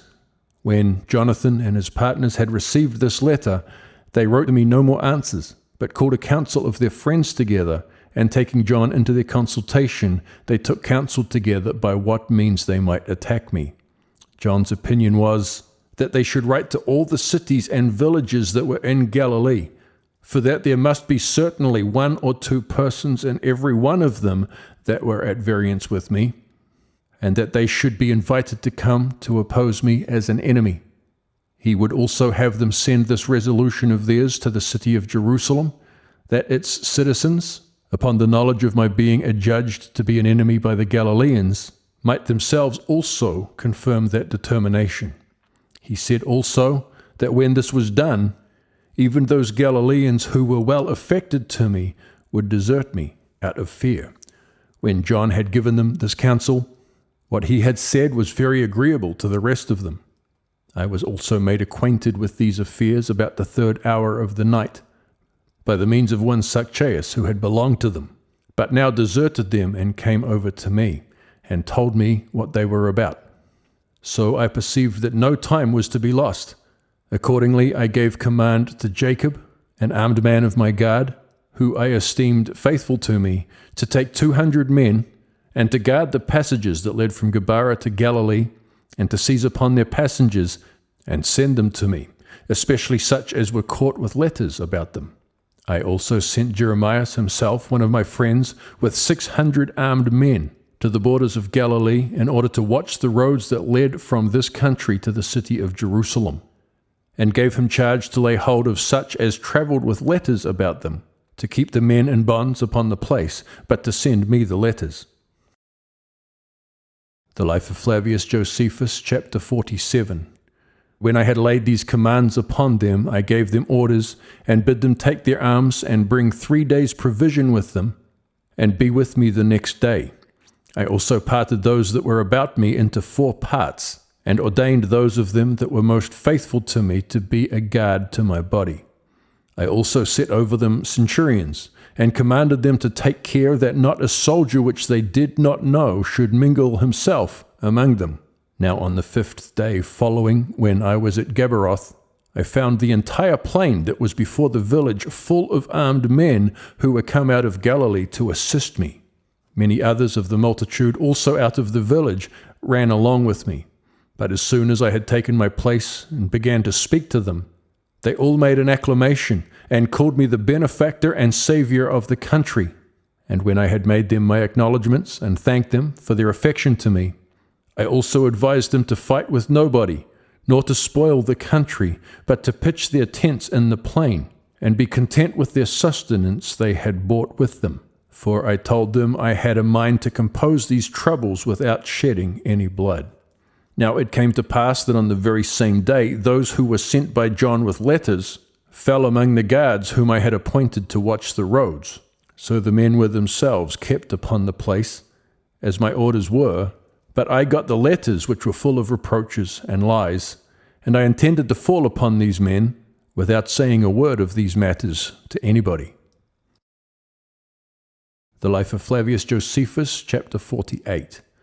Now, as soon as Jonathan and his companions heard of my coming, they took all their own friends and John with them, and retired to the house of Jesus, which indeed was a large castle, and no way unlike a citadel. So they privately led a band of armed men therein, and shut all the other doors but one, which they kept open. And they expected that I should come out of the road to them to salute them. And indeed they had given orders to the armed men that when I came they should let nobody besides me come in, but should exclude others, as supposing that by this means they should easily get me under their power. But they were deceived in their expectation, for I perceived what snare they had laid for me. Now as soon as I was got off my journey, I took up my lodgings over against them, and pretended to be asleep. So Jonathan and his party, thinking that I was really asleep and at rest, made and haste to go down into the plain to persuade the people that I was an ill governor. But the matter proved otherwise, for upon their appearance there was a cry made by the Galileans immediately, declaring the good opinion of me as their governor. And they made a clamour against Jonathan and his partners for coming to them when they had suffered no harm, and as though they would overturn their happy settlement, and desired them by all means to go back again, for that they would never be persuaded to have any other rule over them but myself. When I heard of this, I did not fear to go down into the midst of them. I went therefore myself down presently to hear what Jonathan and his companions said. As soon as I appeared, there was immediately an acclamation made to me by the whole multitude, and a cry in my commendation by them, who confessed their thanks was owing to me for my good government of them. The Life of Flavius Josephus, chapter 49. When Jonathan and his companions heard this, they were in fear of their own lives, and in danger lest they should be assaulted by the Galileans on my account. So they contrived how they might run away.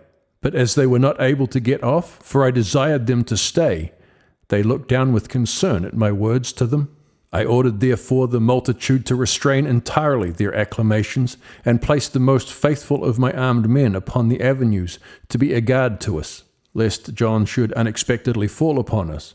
And I encouraged the Galileans to take their weapons, lest they should be disturbed at their enemies, if any sudden insult should be made upon them.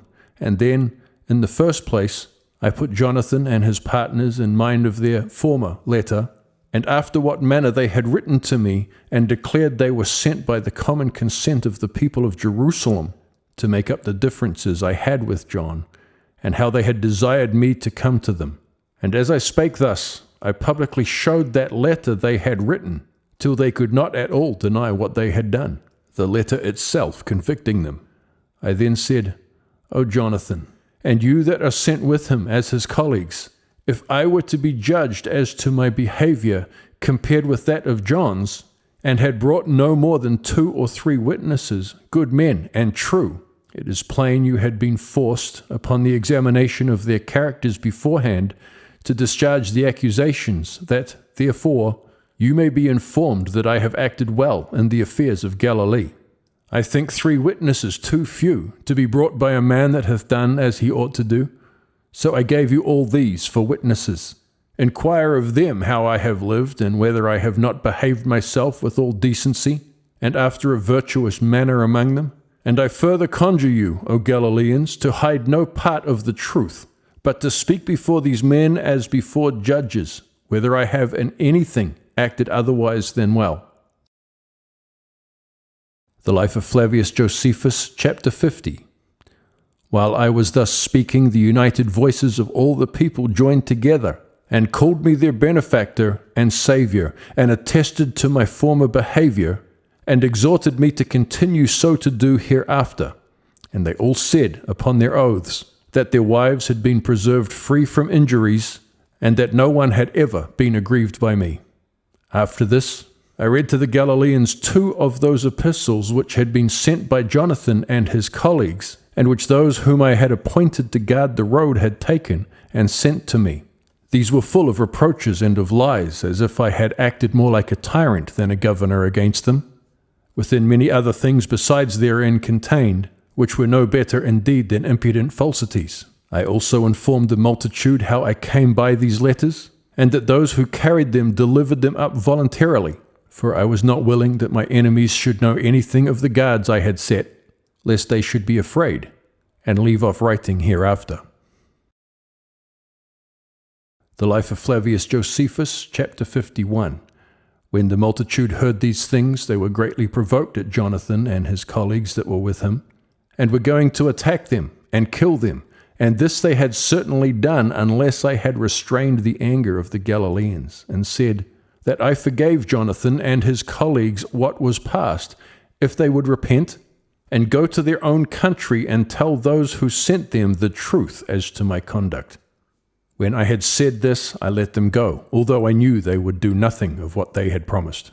But the multitude were very much enraged against them, and entreated me to give them leave to punish them for their insolence.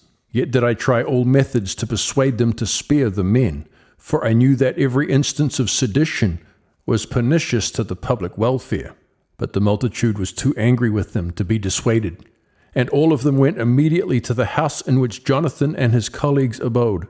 However, when I perceived that their rage could not be restrained, I got on horseback, and ordered the multitude to follow me to the village Sagani, which was 20 furlongs off Gabara.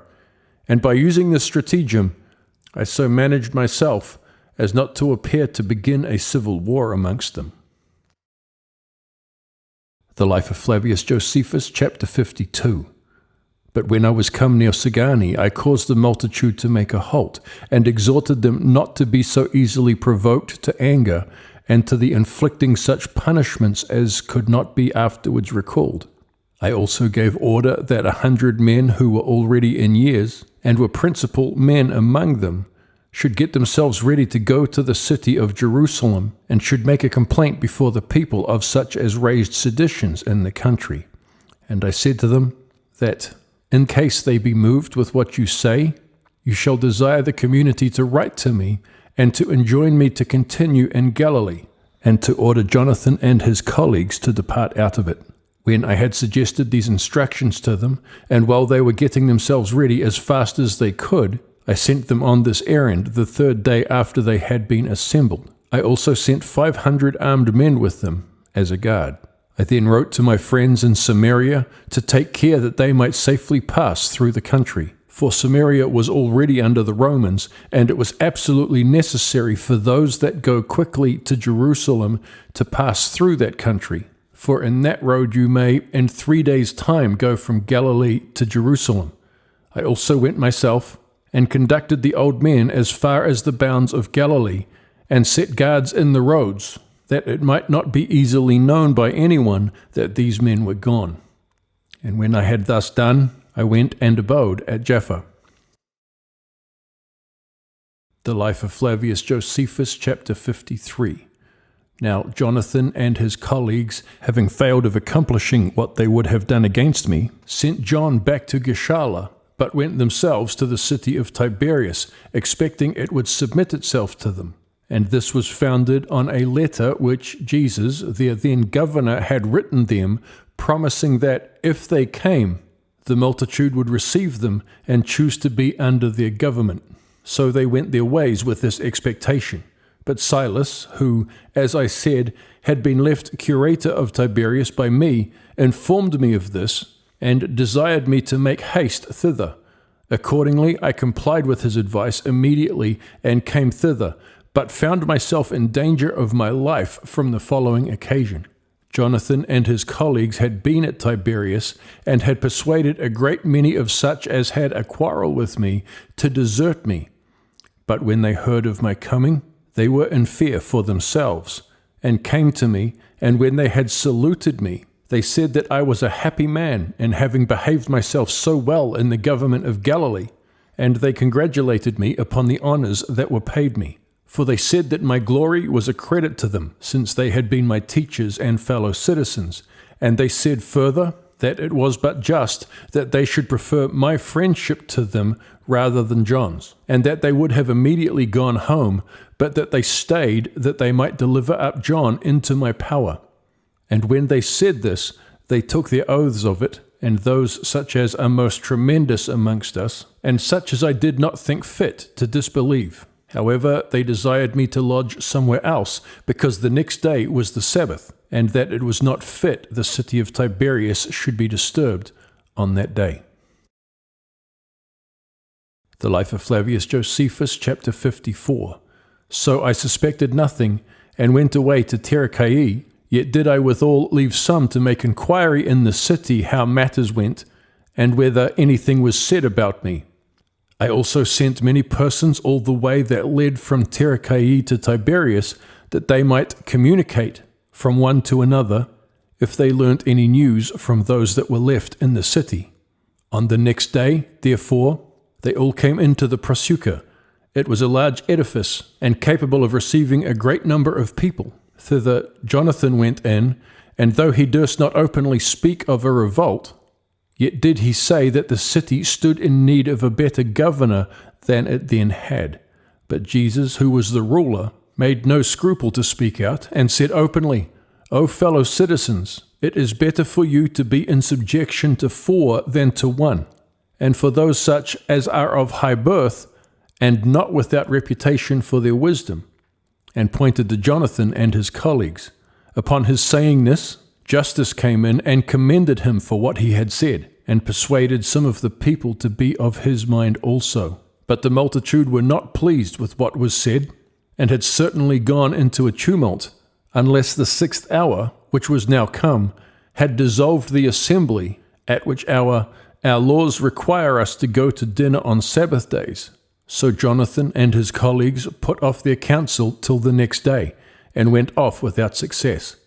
When I was informed of these affairs, I determined to go to the city of Tiberias in the morning. Accordingly, on the next day, about the 1st hour of the day, I came from Tarichae, and found the multitude already assembled in the Prosuca. But on what account they were gotten together, those that were assembled did not know. But when Jonathan and his colleagues saw me there unexpectedly, they were in disorder, after which they raised a report of their own contrivance, that Roman horsemen were seen at a place called Union, in the borders of Galilee, 30 furlongs distant from the city. Upon which report Jonathan and his colleagues cunningly exhorted me not to neglect this matter, nor to suffer the land to be spoiled by the enemy. And this they said with a design to remove me out of the city, under the pretense of the want of extraordinary assistance, while they might dispose the city to be my enemy. The Life of Flavius Josephus, chapter 55. As for myself, although I knew of their design, yet did I comply with what they proposed, lest the people of Tiberias should have occasion to suppose that I was not careful of their security.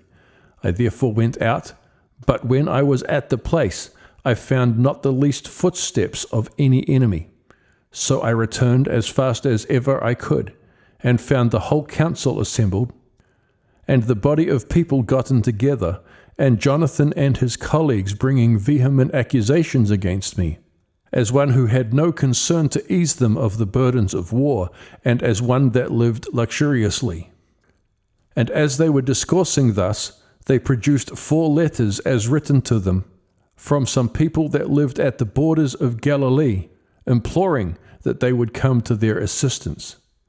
For that there was an army of Romans, both horsemen and footmen, who would come and lay waste the country on the third day. They desired them also to make haste, and not to overlook them. When the people of Tiberias heard this, they thought they spake truth, and made a clamor against me, and said I ought not to sit still, but to go away to the assistance of their countrymen. Hereupon I said, for I understood the meaning of Jonathan and his colleagues, that I was ready to comply with what they proposed, and without delay to march to the war which they spake of. Yet did I advise them at the same time, that since these letters declared that the Romans would make their assault in 4 several places, they should part their forces into 5 bodies, and make Jonathan and his colleagues generals of each body of them, because it was fit for brave men not only to give counsel, but to take the place of leaders, and assist their countrymen when such a necessity pressed them. For, said I, it is not possible for me to lead more than one party. This advice of mine greatly pleased the multitude, so they compelled them to go forth to war. But their designs were put into very much disorder, because they had not done what they had designed to do on the account of my stratagem, which was opposite to their undertakings. The Life of Flavius Josephus, chapter 56. Now there was one whose name was Ananias. A wicked man he was, and very mischievous. He proposed that a general religious fast should be appointed the next day for all the people, and gave order that at the same hour they should come to the same place without any weapons, to make it manifest before God, that while they obtained his assistance, they thought all these weapons useless. This he said, not out of piety, but that they might catch me and my friends unarmed. Now I was hereupon forced to comply, lest I should appear to despise a proposal that tended to piety. As soon, therefore, as we were gone home, Jonathan and his colleagues wrote to John to come to them in the morning, and desiring him to come with as many soldiers as he possibly could, for that they should then be able easily to get me into their hands, and to do all they desired to do. When John had received this letter, he resolved to comply with it. As for myself, on the next day, I ordered 2 of the guards of my body, whom I esteemed the most courageous and most faithful, to hide daggers under their garments, and to go along with me, that we might defend ourselves, if any attack should be made upon us by our enemies. I also myself took my breastplate, and girded on my sword, so that it might be, as far as it was possible, concealed, and came into the Prosuca. The Life of Flavius Josephus, chapter 57. Now Jesus, who was the ruler, commanded that they should exclude all that came with me, for he kept the door himself, and suffered none but his friends to go in. And while we were engaged in the duties of the day, and had betaken ourselves to our prayers, Jesus got up, and inquired of me what was become of the vessels that were taken out of the king's palace when it was burnt down, and of that uncoined silver, and in whose possession they now were. This he said in order to drive away time till John should come. I said that Capelus and the 10 principal men of Tiberias had them all, and I told him that they might ask them whether I told a lie or not. And when they said they had them, he asked me, what is become of those 20 pieces of gold which thou didst receive upon the sale of a certain weight of uncoined money? I replied, that I had given them to those ambassadors of theirs as a maintenance for them, when they were sent by them to Jerusalem. So Jonathan and his colleagues said that I had not done well to pay the ambassadors out of the public money. And when the multitude were very angry at them for this, for they perceived the wickedness of the men, I understood that a tumult was going to arise, and being desirous to provoke the people to a greater rage against the men, I said, but if I have not done well in paying our ambassadors out of the public stock, leave off your anger at me, for I will repay the 20 pieces of gold myself. The Life of Flavius Josephus, chapter 58. When I had said this, Jonathan and his colleagues held their peace. But the people were still more irritated against them, upon their openly showing their unjust ill will to me. When Jesus saw this change in the people, he ordered them to depart, but desired the Senate to stay, for that they could not examine things of such a nature in a tumult. And as the people were crying out that they would not leave me alone, there came one and told Jesus and his friends privately that John and his armed men were at hand. Whereupon Jonathan and his colleagues, being able to contain themselves no longer, and perhaps the providence of God hereby procuring my deliverance, for had not this been so, I had certainly been destroyed by John, said, O you people of Tiberias, leave off this inquiry about the 20 pieces of gold, for Josephus hath not deserved to die for them, but he hath deserved it by his desire of tyrannizing and by cheating the multitude of the Galileans with his speeches, in order to gain dominion over them. When he had said this, they presently laid hands upon me and endeavored to kill me. But as soon as those that were with me saw what they did, they drew their swords and threatened to smite them, if they offered any violence to me. The people also took up stones, and were about to throw them at Jonathan, and so they snatched me from the violence of my enemies. The Life of Flavius Josephus, chapter 59. But as I was gone out a little way, I was just upon meeting John, who was marching with his armed men.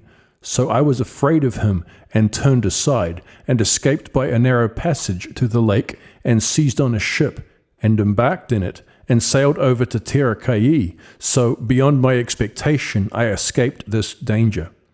Whereupon I presently sent for the chief of the Galileans, and told them after what manner, against all faith given, I had been very near to destruction from Jonathan and his colleagues and the people of Tiberias. Upon which the multitude of the Galileans were very angry, and encouraged me to delay no longer to make war upon them, but to permit them to go against John, and utterly to destroy him, as well as Jonathan and his colleagues. However, I restrained them, though they were in such a rage, and desired them to tarry a while, till we should be informed what orders those ambassadors that were sent by them to the city of Jerusalem should bring thence. For I told them that it was best to act according to their determination, whereupon they were prevailed on, at which time also John, when the snares he had laid did not take effect, returned back to Gischala.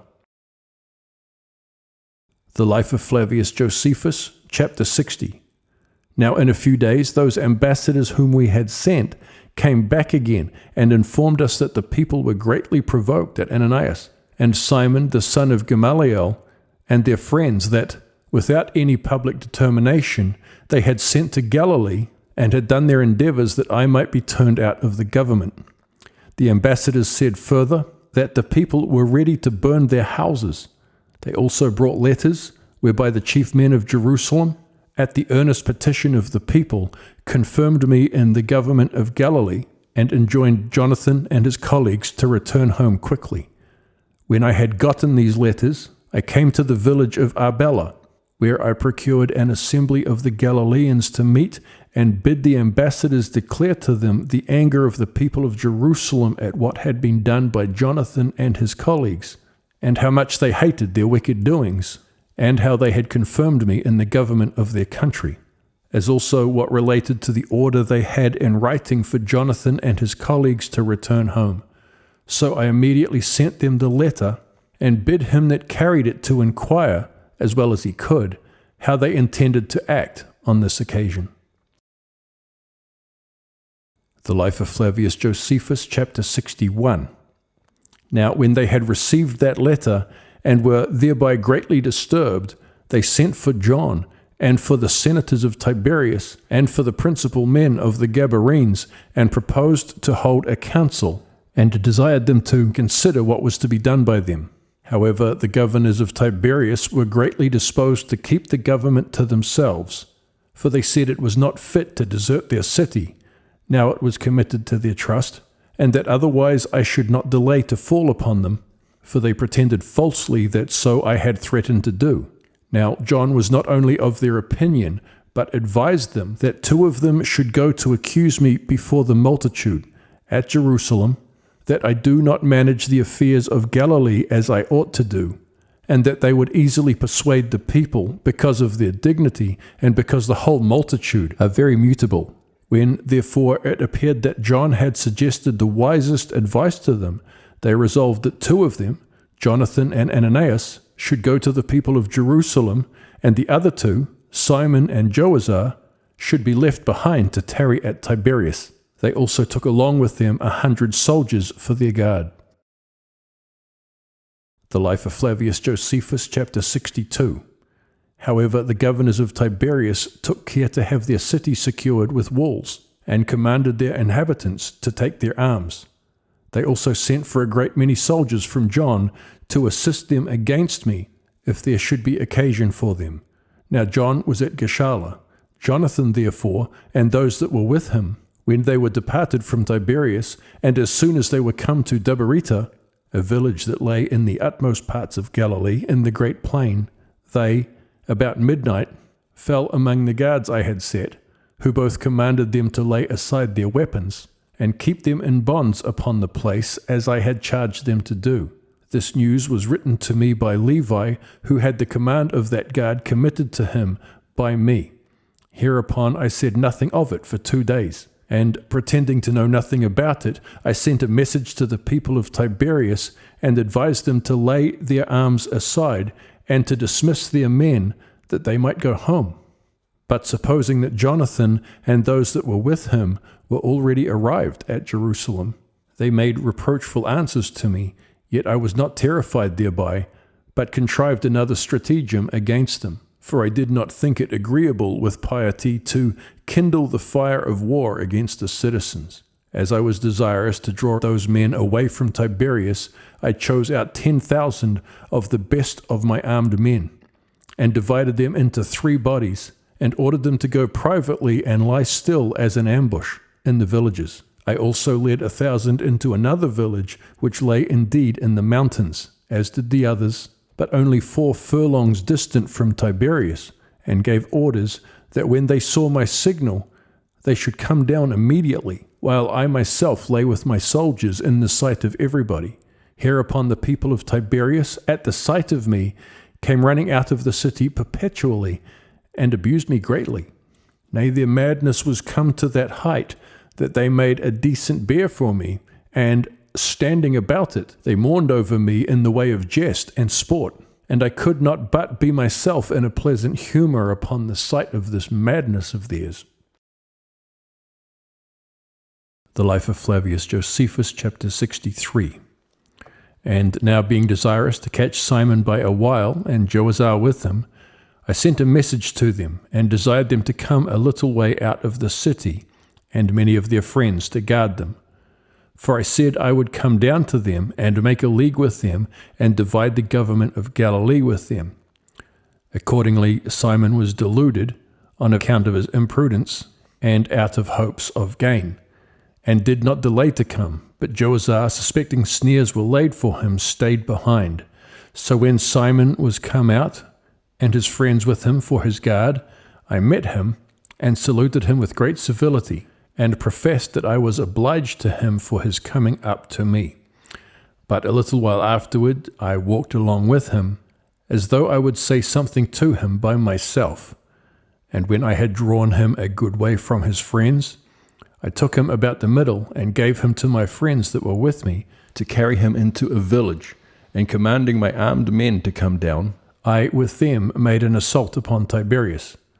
Now as the fight grew hot on both sides, and the soldiers belonging to Tiberias were in a fair way to conquer me, for my armed men were already fled away, I saw the posture of my affairs, and encouraging those that were with me, I pursued those of Tiberias, even when they were already conquerors, into the city.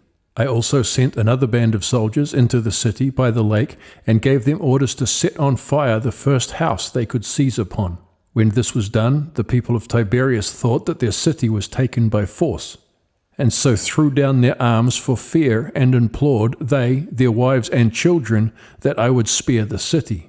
So I was overpersuaded by their entreaties, and restrained the soldiers from their vehemency with which they pursued them, while I myself, upon the coming on of the evening, returned back with my soldiers, and went to refresh myself. I also invited Simon to sup with me, and comforted him on occasion of what had happened, and I promised that I would send him safe and secure to Jerusalem, and withal would give him provisions for his journey thither. The Life of Flavius Josephus, chapter 64. But on the next day I brought 10,000 armed men with me, and came to Tiberias.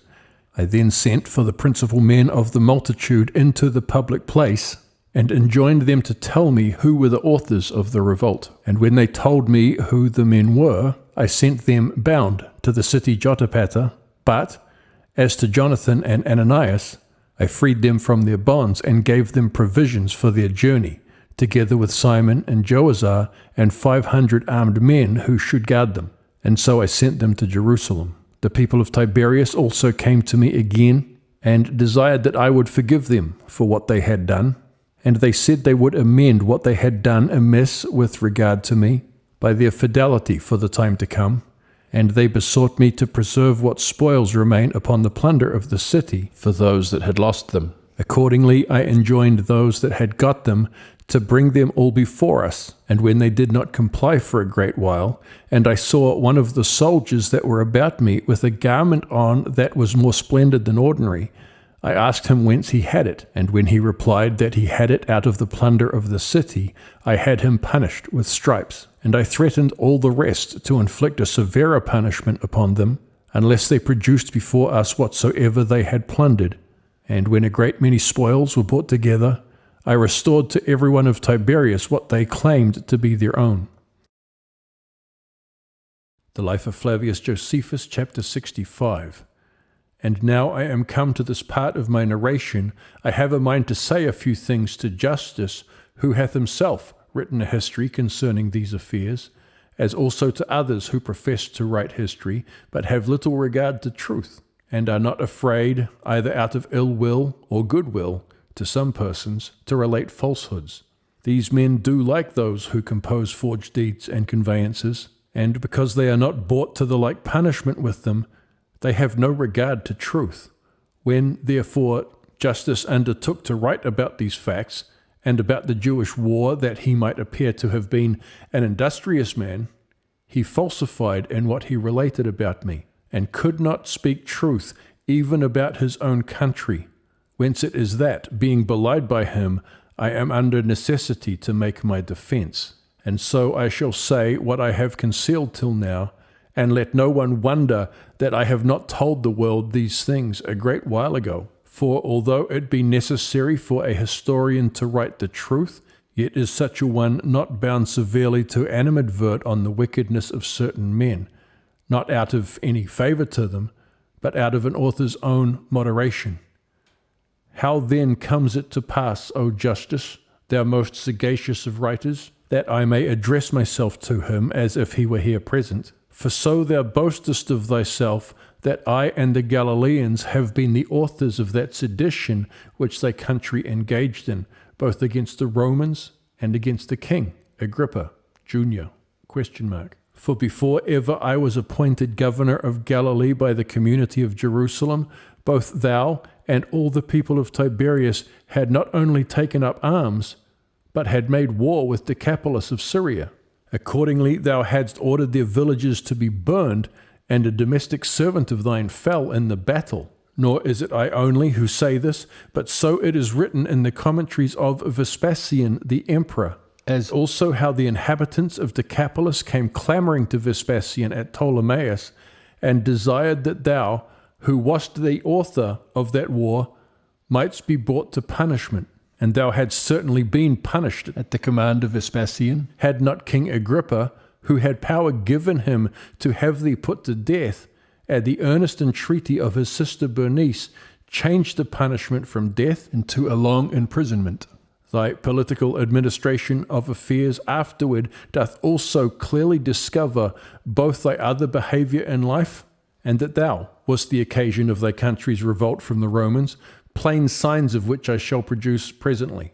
I have also a mind to say a few things to the rest of the people of Tiberias on thy account, and to demonstrate to those that light upon this history that you bear no good will, neither to the Romans nor to the king. To be sure, the greatest cities of Galilee, O Justus, were Sepphoris and thy country, Tiberias.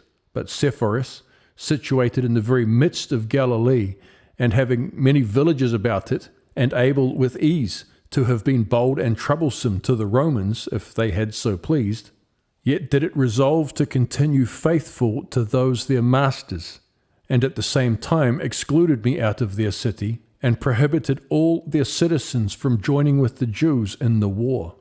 And that they might be out of danger from me, they, by a while, got leave of me to fortify their city with walls.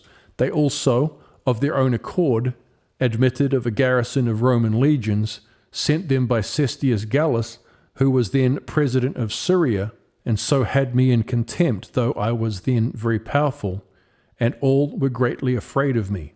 And at the same time that the greatest of our cities, Jerusalem, was besieged, and that temple of ours, which belonged to us all, was in danger of falling under the enemy's power.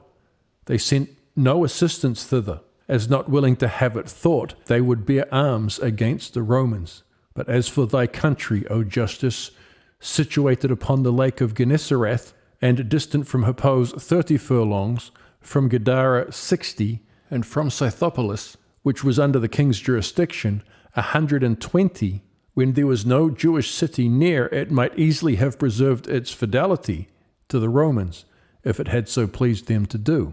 For the city and its people had plenty of weapons, but, as thou sayest, I was then the author of their revolt. And pray, O Justus, who was that author afterwards? For thou knowest that I was in the power of the Romans before Jerusalem was besieged, and before the same time Jotapata was taken by force, as well as many other fortresses, and a great many of the Galileans fell in the war.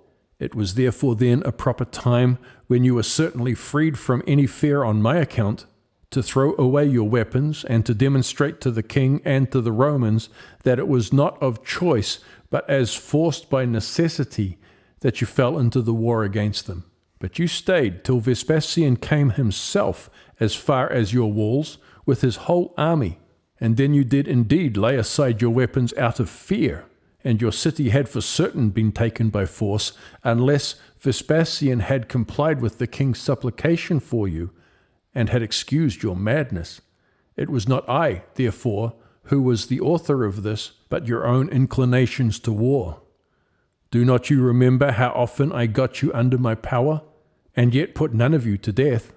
Nay, you once fell into a tumult one against another, and slew 185 of your citizens, not on account of your good will to the king and to the Romans, but on account of your own wickedness.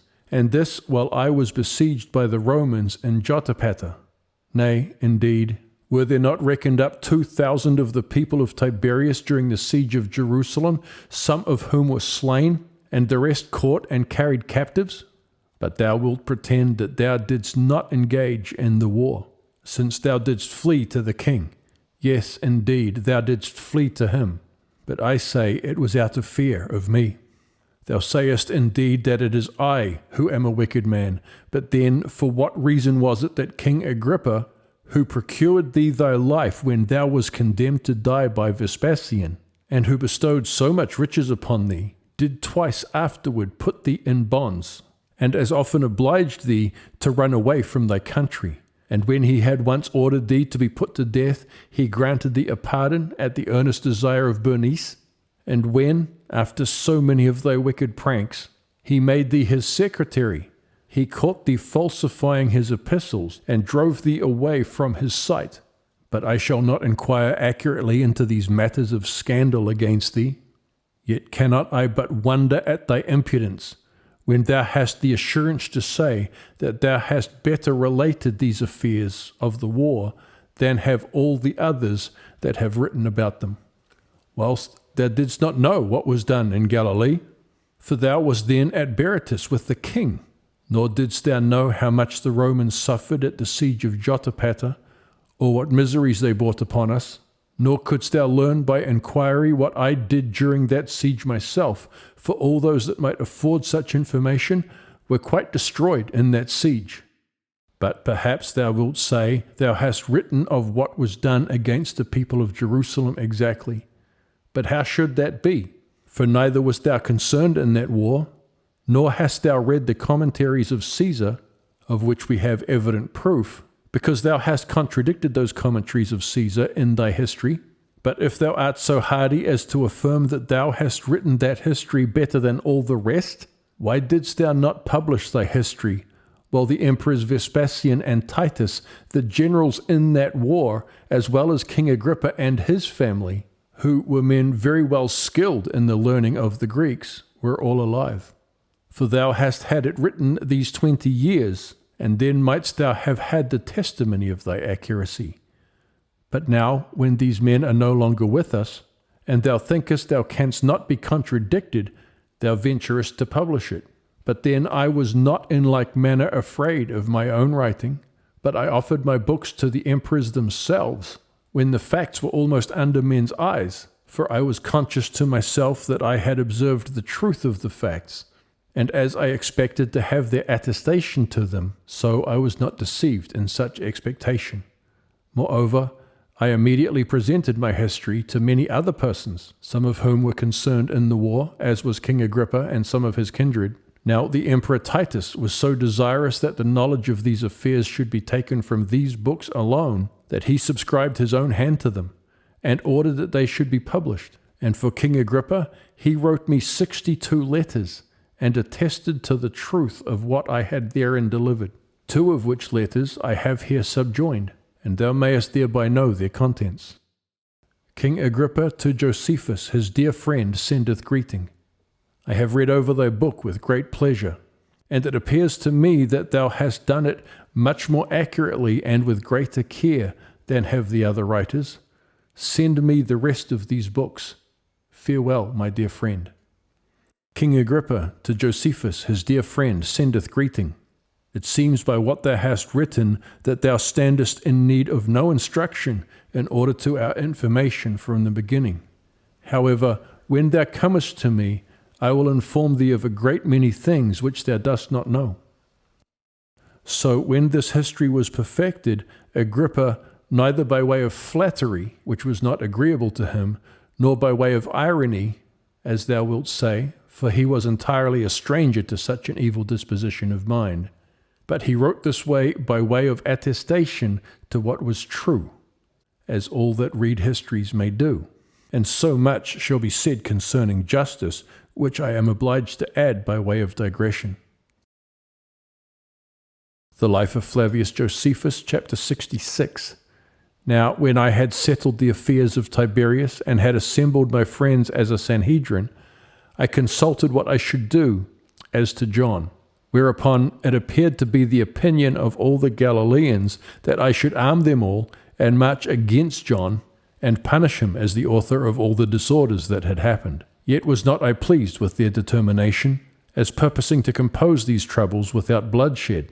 Upon this I exhorted them to use the utmost care to learn the names of all that were under John, which when they had done, and I thereby was apprised who the men were, I published an edict, wherein I offered security and my right hand to such of John's party as had mind to repent. And I allowed 20 days' time to such as would take this most advantageous course for themselves. I also threatened that unless they threw down their arms, I would burn their houses and expose their goods to public sale. When the men heard this, they were in no small disorder, and deserted John. And to the number of 4,000 threw down their arms and came to me, so that no others stayed with John but his own citizens, and about 1,500 strangers that came from the metropolis of Tyre. And when John saw that he had been outwitted by my stratagem, he continued afterward in his own country, and was in great fear of me. The Life of Flavius Josephus, chapter 67. But about this time it was that the people of Sepphoris grew insolent, and took up arms, out of a confidence they had in the strength of their walls, and because they saw me engaged in other affairs also. So they sent to Cestius Gallus, who was president of Syria, and desired that he would either come quickly to them and take their city under his protection, or send them a garrison. Accordingly, Gallus promised them to come, but did not send word when he would come. And when I had learnt so much, I took the soldiers that were with me, and made an assault upon the people of Sepphoris, and took the city by force. The Galileans took this opportunity, as thinking they had now a proper time for showing their hatred to them, since they bore ill will to that city also. They then exerted themselves as if they would destroy them all utterly, with those that sojourned there also. So they ran upon them, and set their houses on fire, as finding them without inhabitants, for the men, out of fear, ran together to the citadel. So the Galileans carried off everything, and omitted no kind of desolation which they could bring upon their countrymen. When I saw this, I was exceedingly troubled at it, and commanded them to leave off, and put them in a mind that it was not agreeable to piety to do such things to their countrymen. But since they neither would hearken to what I exhorted, nor to what I commanded them to do, for the hatred they bore to the people there was too hard for my exhortations to them, I bade those my friends who were most faithful to me, and were about me, to give out reports, as if the Romans were falling upon the other part of the city with a great army. And this I did, that, by such a report being spread abroad, I might restrain the violence of the Galileans, and preserve the city of Sepphoris. And at length the stratagem had its effect, for upon hearing this report, they were in fear for themselves, and so they left off plundering, and ran away. And this more especially because they saw me, their general, do the same also, for that I might cause this report to be believed. I pretended to be in fear as well as they. Thus were the inhabitants of Sepphoris unexpectedly preserved by this contrivance of mine. The Life of Flavius Josephus, chapter 68. Nay, indeed, Tiberius had like to have been plundered by the Galileans also upon the following occasion. The chief men of the Senate wrote to the king and desired that he would come to them and take possession of their city. The king promised to come, and wrote a letter in answer to theirs, and gave it to one of his bedchamber, whose name was Crispus, and who was by birth a Jew, to carry it to Tiberius. When the Galileans knew that this man carried such a letter, they caught him and brought him to me. But as soon as the whole multitude heard of it, they were enraged, and betook themselves to their arms.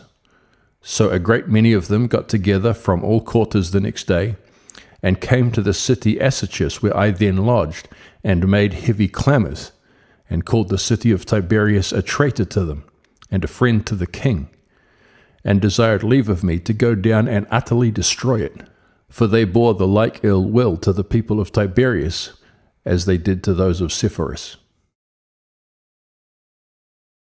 The Life of Flavius Josephus, chapter 69.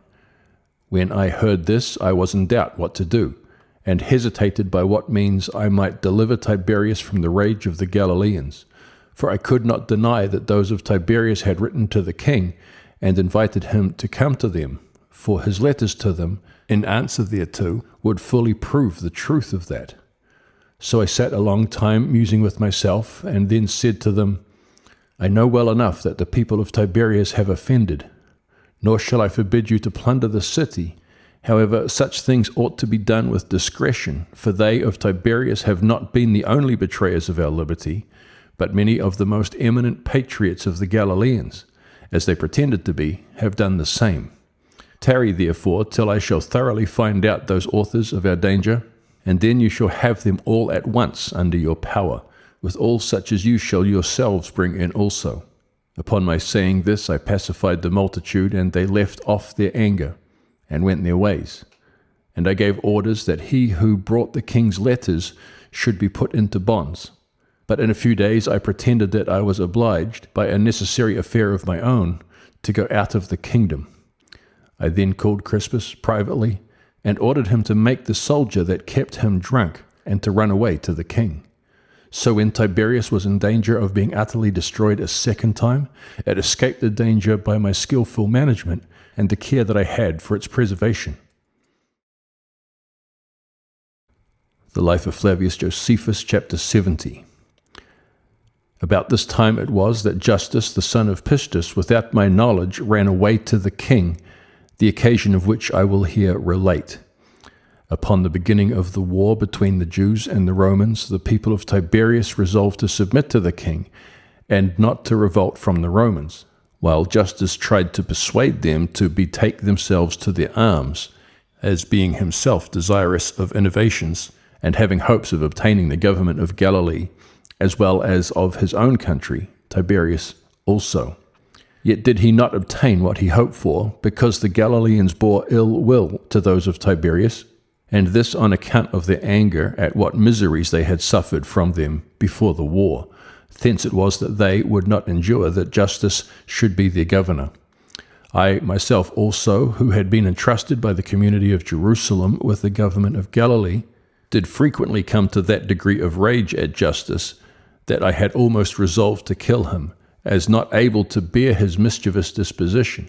He was therefore much afraid of me, lest at length my passion should come to extremity. So he went to the king, as supposing that he would dwell better and more safely with him. The Life of Flavius Josephus, chapter 71.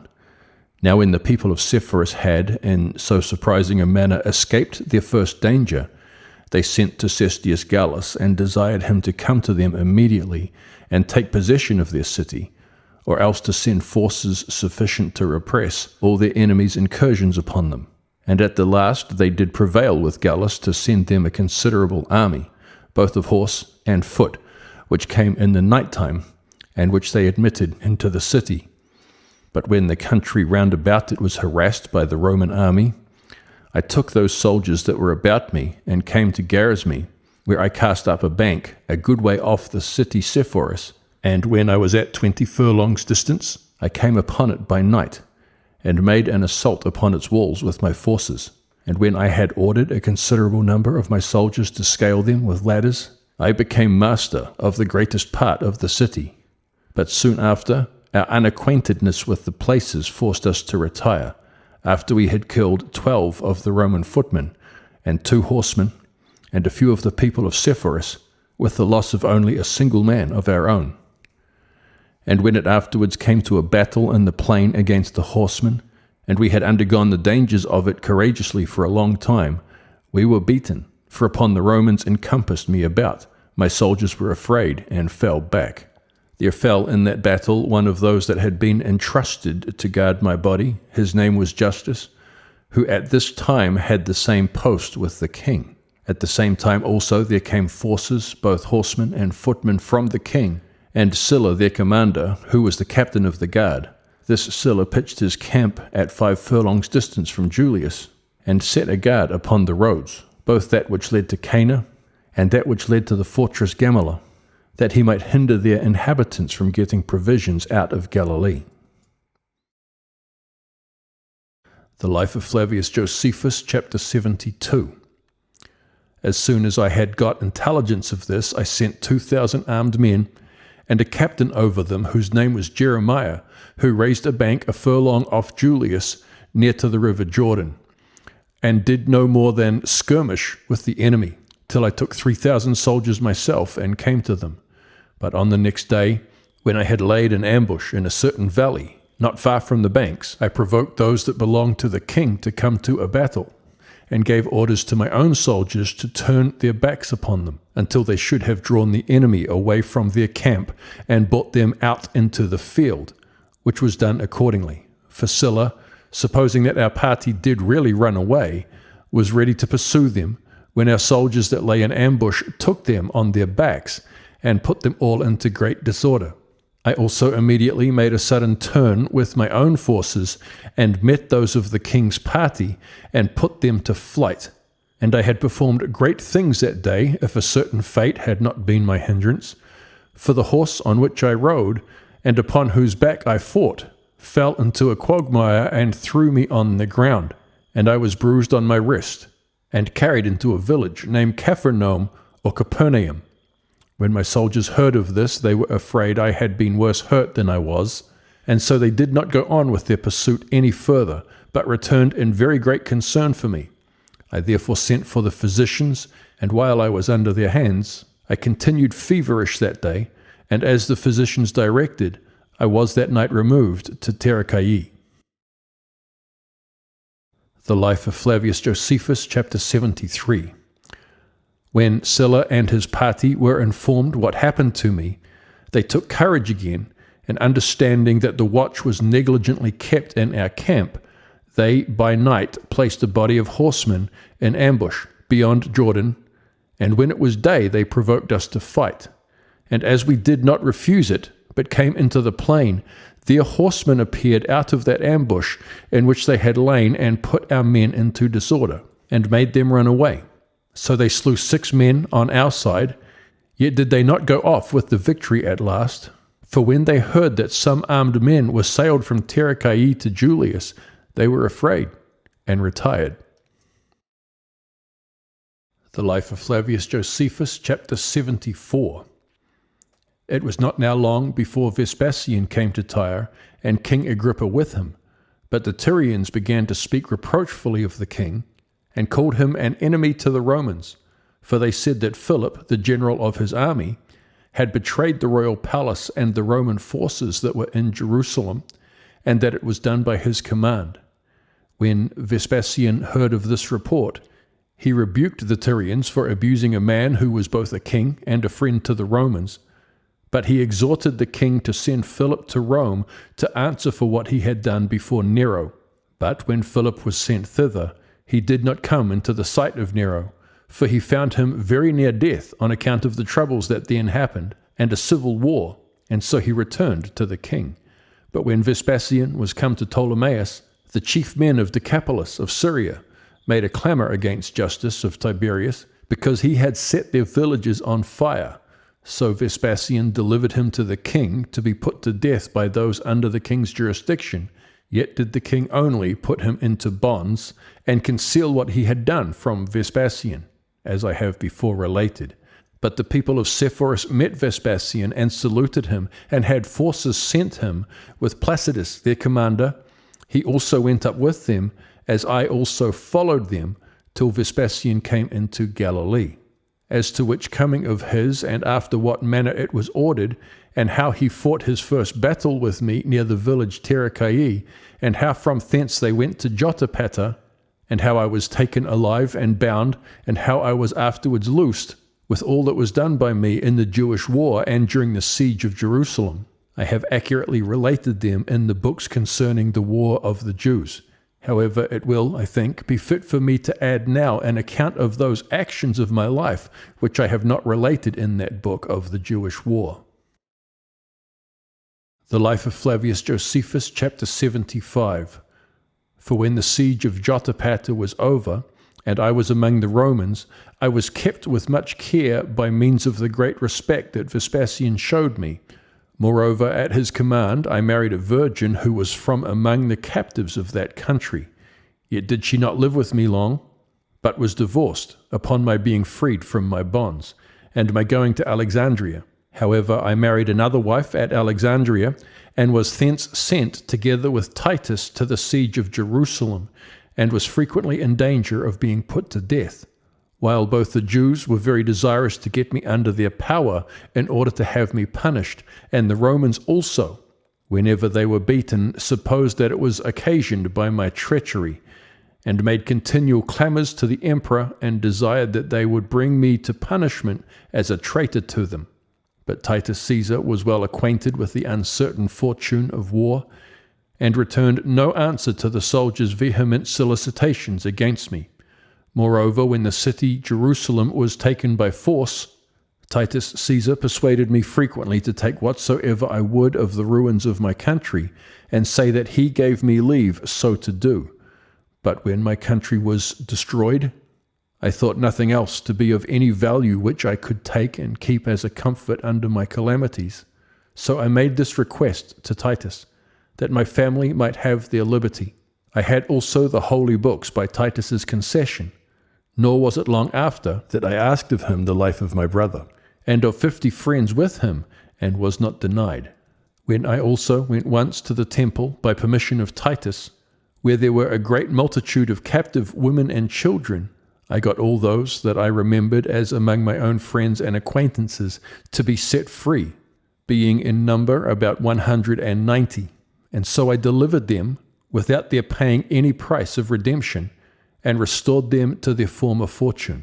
And when I was sent by Titus Caesar with Cerelius and 1,000 horsemen to a certain village called Thecoa, in order to know whether it were a place fit for a camp, as I came back, I saw many captives crucified, and remembered 3 of them as my former acquaintance. I was very sorry at this in my mind, and went with tears in my eyes to Titus, and told him of them.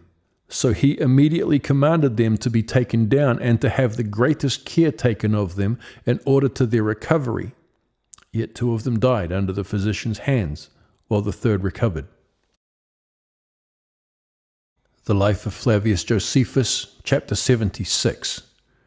But when Titus had composed the troubles in Judea, and conjured that the lands which I had in Judea would bring me no profit, because a garrison to guard the country was afterwards to pitch there, he gave me another country in the plain, and, when he was going away to Rome, he made choice of me to sail along with him, and paid me great respect. And when we were come to Rome, I had great care taken of me by Vespasian, for he gave me an apartment in his own house, which he lived in before he came to the empire. He also honored me with the privilege of a Roman citizen, and gave me an annual pension, and continued to respect me to the end of his life, without any abatement of his kindness to me, which very thing made me envied, and brought me into danger. For a certain Jew, whose name was Jonathan, who had raised a tumult in Cyrene, and had persuaded 2,000 men of that country to join with him, was the occasion of their ruin. But when he was bound by the governor of that country, and sent to the emperor, he told him that I had sent him both weapons and money. However, he could not conceal his being a liar from Vespasian, who condemned him to die, according to which sentence he was put to death. Nay, after that, when those that envied my good fortune did frequently bring accusation against me, by God's providence I escaped them all. I also received from Vespasian no small quantity of land, as a free gift in Judea, about which time I divorced my wife also, as not pleased with her behavior, though not till she had been the mother of 3 children, 2 of whom are dead, and one, whom I named Hyrcanus, is alive. After this I married a wife who had lived in Crete, but a Jewess by birth. A woman she was, of eminent parents, and such as were the most illustrious in all the country, and whose character was beyond that of most other women, as her future life did demonstrate. By her I had 2 sons. The elder's name was Justus, and the next Simonides, who was also named Agrippa. And these were the circumstances of my domestic affairs. However, the kindness of the emperor to me continued still the same, for when Vespasian was dead, Titus, who succeeded him in the government, kept up the same respect for me which I had from his father. And when I had frequent accusations laid against me, he would not believe them. And Domitian, who succeeded, still augmented his respects to me. For he punished those Jews that were my accusers, and gave command that a servant of mine, who was a eunuch and my accuser, should be punished. He also made that country I had in Judea tax-free, which is a mark of the greatest honor to him who hath it. Nay, Domitia, the wife of Caesar, continued to do me kindness, and this is the account of the actions of my whole life. And let others judge of my character by them as they please. But to thee, O Epaphroditus, thou most excellent of men, do I dedicate all this treatise of our antiquities, and so, for the present, I here conclude the whole.